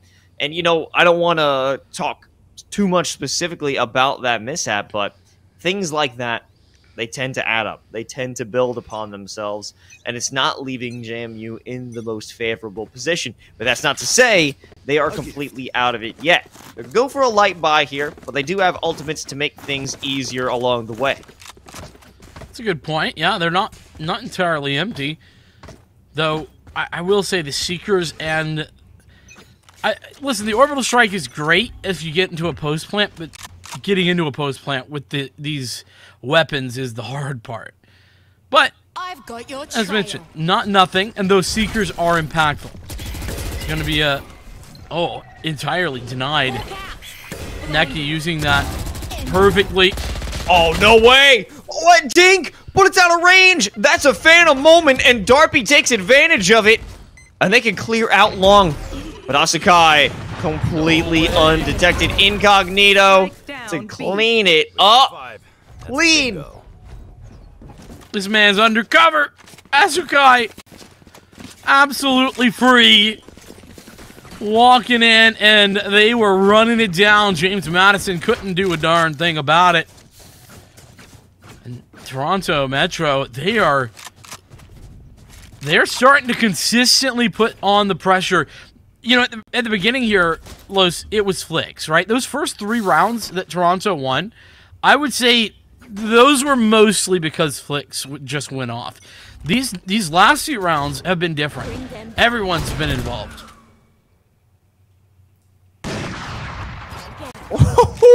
That's some great information Arumba won't give you. And barely almost kissing death there. They don't have to worry about it now. The op realized a lot of pressure forming around showers, or at least a lot of forces gathering around showers.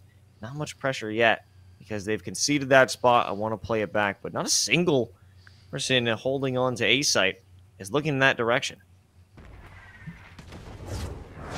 TMU, they have 3 players here. Great commitment from Huns. And Huns is doubled down. They want more.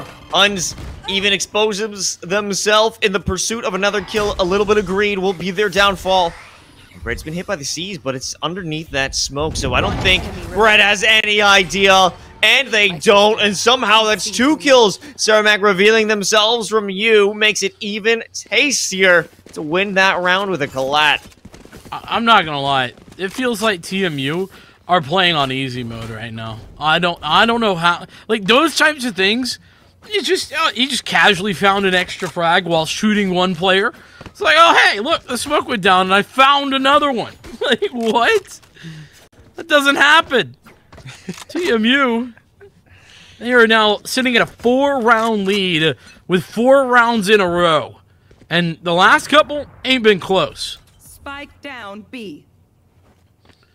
Not going to lie, I didn't even know the round started yet based off of just the slow, I guess, buildup of forces here. But an immediate kill from Huns. It feels like their push has been read. Backs off with the rendezvous, and things are going to be a lot easier. The Haunt also gives some major information. They know people are walking through A shorts. Red with some more. The Stinger Sniper actually does make a connection. Good for 1 kill, so that won't be a flawless round, but this is painful. Trying desperately, the Rocco. Oh my goodness. Oh, they might know. Audio cue? Didn't quite get there. Rocco can't find anything more, and another near flawless round. And listen, is it flawless? No, but does it have to be? Absolutely not, Los. Ain't no need for it. Toronto have 8 rounds on the defensive side. And this is the JMU pick, right? This is something we specifically been talking about, where this should be where James Madison is going to feel their finest. Maybe not. Not what we're seeing so far. Things could change, of course. In this final round, it could be a great moment. They've got the orbital strike. They've got that nightfall, and they're pretty darn close to a showstopper as well. But, oh boy. Oh, no. That kind of puts a damper on this plan. Yeah, you could say it's a bit of a wet blanket into the round. James Madison, you're trying to make a play, and then suddenly you don't have a 5th player. Nightfall going to deny anything even further, at least for the time being. And the connection, at least one player here. Seekers as well. Here comes the Nightfall, and I do believe the Seekers were destroyed, but so was this advance via Bread, hanging out in the cubby by you. They realize it's an off here. Oh my god, the pre-fires to force out Cermak's shot. That is intimidating. That is well played. And in the end, Darby, the one player who actually managed to get on site, was all alone. Switching sides. Yeah, Darby did some great work to get onto that site. Had 2 kills rather, to get into that position. Unfortunately, the rest of the team over at A Short was unsuccessful in dealing with Bread just dominating in that position. Toronto Metro 9-3 and a blinding fast into that first half. I mean, it was 3-3, Lowe's, and then it was over. 6 rounds in a row, straight to end the half. That's just absurd. We'll see if there could be some sort of resurgence here. I mean, it feels that there has to be. This can't be the same team that just ended a map 13-11. JMU certainly have to bring something here. Bring a force that we haven't seen on the defensive half. Out of charges. Well, we'll hope so. Flix, though, the same force in the last half, leading them in this half. That is a force of chaos, destruction, and despair for James Madison. Shorty back in hand, but really the main focus is the plant going on. If Flix is ignored, and I think they will be forgotten about, they might have an opportunity to get back out, catch somebody off guard, especially with this TP. Oh, they haven't been spotted. This is not good. The knife round. Oh, there's a little bit of overconfidence here, and it doesn't even find value because the heal, the regrowth, is going to help them out. Fair enough, but still a man down in this engagement, this endeavor. A haunt. Well, they confirmed that at least one player is coming that direction. I think both of them are going to be there. Trailblazer does not spot Bread. Oh my. Beautiful shot from DiDorocco, but it will not continue. Bread here with the last defenders and last offenders here on this site. Another headshot with the classic. Line them up. Bread has been stepping up these recent rounds. Absolutely. Stellar performance. Double digits now for Metro. And Toronto are absolutely in position now to run away with this game, to push themselves into playoffs. And as mentioned previously, this is, we knew going in who James Madison were. We knew what they had to offer. I mean, they were here last season in spring for Valorant. They showed what they had. TMU, on the other hand, they're out here proving their worth. They're proving themselves worthy of this playoff berth. Of course, a couple more rounds are necessary. This one looking easy enough. Flix all the way up into you. It's a shoddy battle, but the judge will win. Well, shots did make it off of Murr. However, the rotation, it's going to be Cermak looking to head toward heaven. DiDorocco taking it from the fence, but no way. He's able to bring it back with the judge. No, he kept it a buck, at least for one, but it was an overwhelming force pushing into CT. And Toronto Metropolitan University are only 2 rounds away from playoffs. Hit him with the $1. I see what you've done there. James Madison. It feels like they just don't have any answers. And I don't really think this is a fragging issue. I mean, it is in that nobody's able to shoot back right now, but as a squad, Toronto have dominated, and they continue to do so as a squad with nothing on the James Madison side feeling adequate. This is going to be it. This is essentially the final round if it doesn't find success. Rendezvous away. Belong conceded. Garden to be next. Cermak in a vulnerable position. We've seen success. This very same play, working with the smoke, working with this angle. Good enough tracking to remove Flix from play, and that's what they need. But Bread and Neki making their way out from Garden. clear some space, but it's still a 2-on-3. And they haven't taken sight. They've moved into elbow. I like that they're playing together. It makes a lot of sense. Info off the back of this. They're not going to be ready for Myrrh. Maybe they will. Brad holding. It's going to be a timing. A big-time timing. Yeah, Myrrh's here. Myrrh will clean it up. And this is exactly what JMU needed. A renewed lease on life. They're not done yet. Great work there from Myrrh. But remember, that's a bonus round. I say it's a bonus round. Actually, TMU, they invested a lot there. They're going to struggle to buy into this round if they try to go for a full investment. So it's Bucky time. That's what I'm hearing. Flakes, no, go back to the Bucky. Go back to the Bucky. No, it's time to snipe. You're right. The Stinger's the best sniper in the game. Somebody's going to take that out of context and be like, this guy Vincent, he's an idiot. But man, his opinion on the Stinger. Now that is something. It'll actually be the defending clip. Yeah. It's like, man, this guy's crazy, but he sure knows about the Stinger. See what we know about the Guardian. As that is some cause for a reassessment of the situation. Cermak looking to send out some. Is that a Guardian of their own? I think it's Guardian on Guardian gameplay. What everyone was looking for when they jumped into the Daystar League Twitch stream.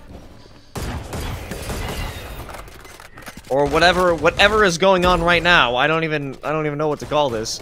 Just utter chaos. Utility dump. Ooh, nice shot. Owens gets one. After Cermak lays waste to anyone else standing in showers. Left. Lots of death over there. Out of charges. Vandal time though. This guy smokes soon to expire. Not a ton of information. Yeah, but that final player coming now from the TP. It's DiDorocco, so they have some confirmation. It's safe to plant. Well, safe is a relative term, but they won't be flanked. At least not for now. They have to be careful because DiDorocco's coming. I don't know if they heard the TP. Yeah, they're definitely not aware of that. Nice trade, though, by Flix. Is going to go out. Oh, my goodness. Honestly, if the slow wasn't there, I kind of feel like that is a little bit more doable. But slowing down the blast packing raise was just enough. James Madison took a lot of damage in that round, though. Considering the investment from TMU, I'd say TMU got max value. On top of that plant, getting the extra money. Well, they also invested the Seekers there and the Tour de Force, I'm now realizing. That was a big-time commitment. But they aren't too far away from some supportive ultimates, specifically K's Orbital Strike. That'll be useful to stop a rush, which we've known TMU to be able to pull off when they want to get specifically Flix. Well, that's not going to be the option anymore. However, the idea is still there. Flix is mauling right now. Brad was meant to watch that. Was watching it, to be fair. Hits the shot, just not before Flix dies. All of the ults are invested at a moment's notice. The Nightfall goes towards B. That pulls the rotates off of A. And the Seekers alongside the Tour de Force invested here. Nobody home for the defense. James Madison are unable to stop Neki pushing into this situation. Stop her. They don't even know Neki's there. That's the biggest kicker. They have no clue, and they have to walk into that smoke. Yeah, they'll get that signal on the flash, but it wasn't on to Neki. It was on to Bread, who they never knew was in position. And in that moment, everything falls into place, and TMU will head on to map at Series Point. Wow. I'll be honest, Toronto, I didn't know that this could be a two-mapper, but I am right here for it. They are dominating against James Madison in a way that I just don't think we were expecting. But you gotta put respect. Because Flicks, Brad, Huns, they're all popping. And in fairness, I mean, Neki with that double kill there, got to involve them in that combo too. It's a team effort. Everyone jumping up. And it seems the outlier was only Huns having a big pop-up performance in that first map. It's normally everybody. Paint shells. Little bit of a pause in the push. But here comes, well, the Devastator. The showstopper. The game winner. It's all down to one more player. It's DeDarocco, and they can make it happen. A flawless finish for TMU to make their way to playoffs, and what a way to do it. What a finish in style. I know. I mean, it's absolutely massive to see this TMU team kind of walk forward. And you know what's really cool, Los?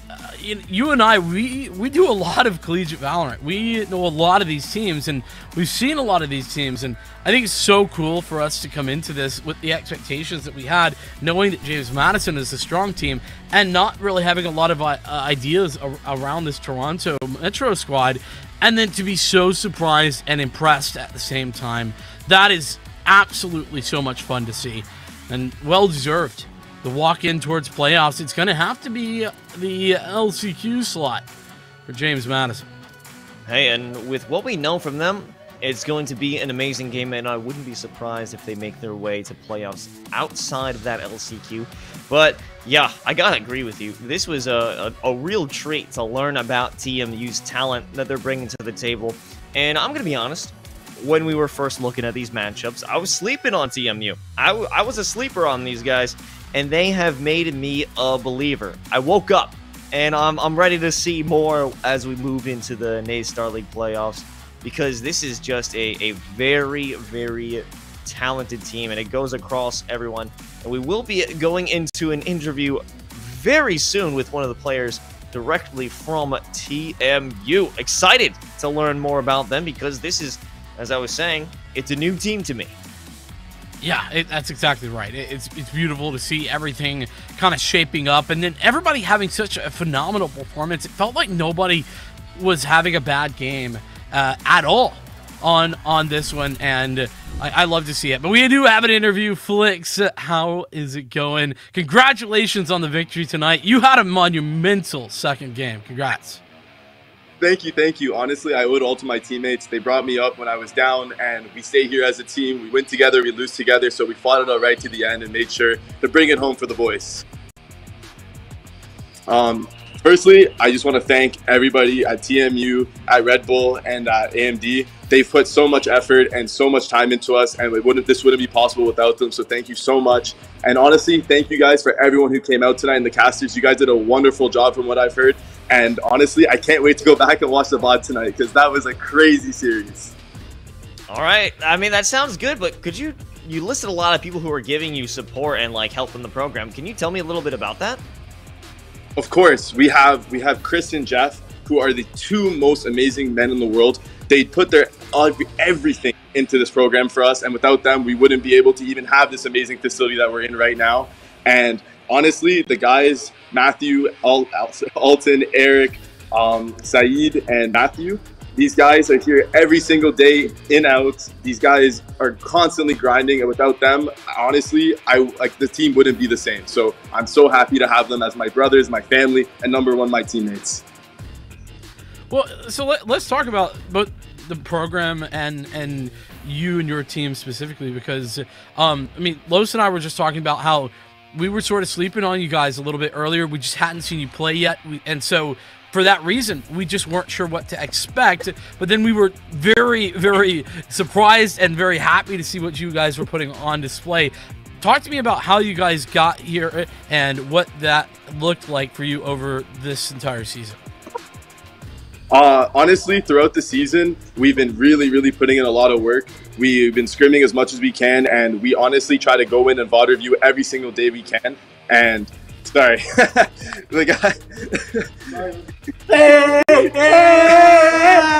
That's the whole squad.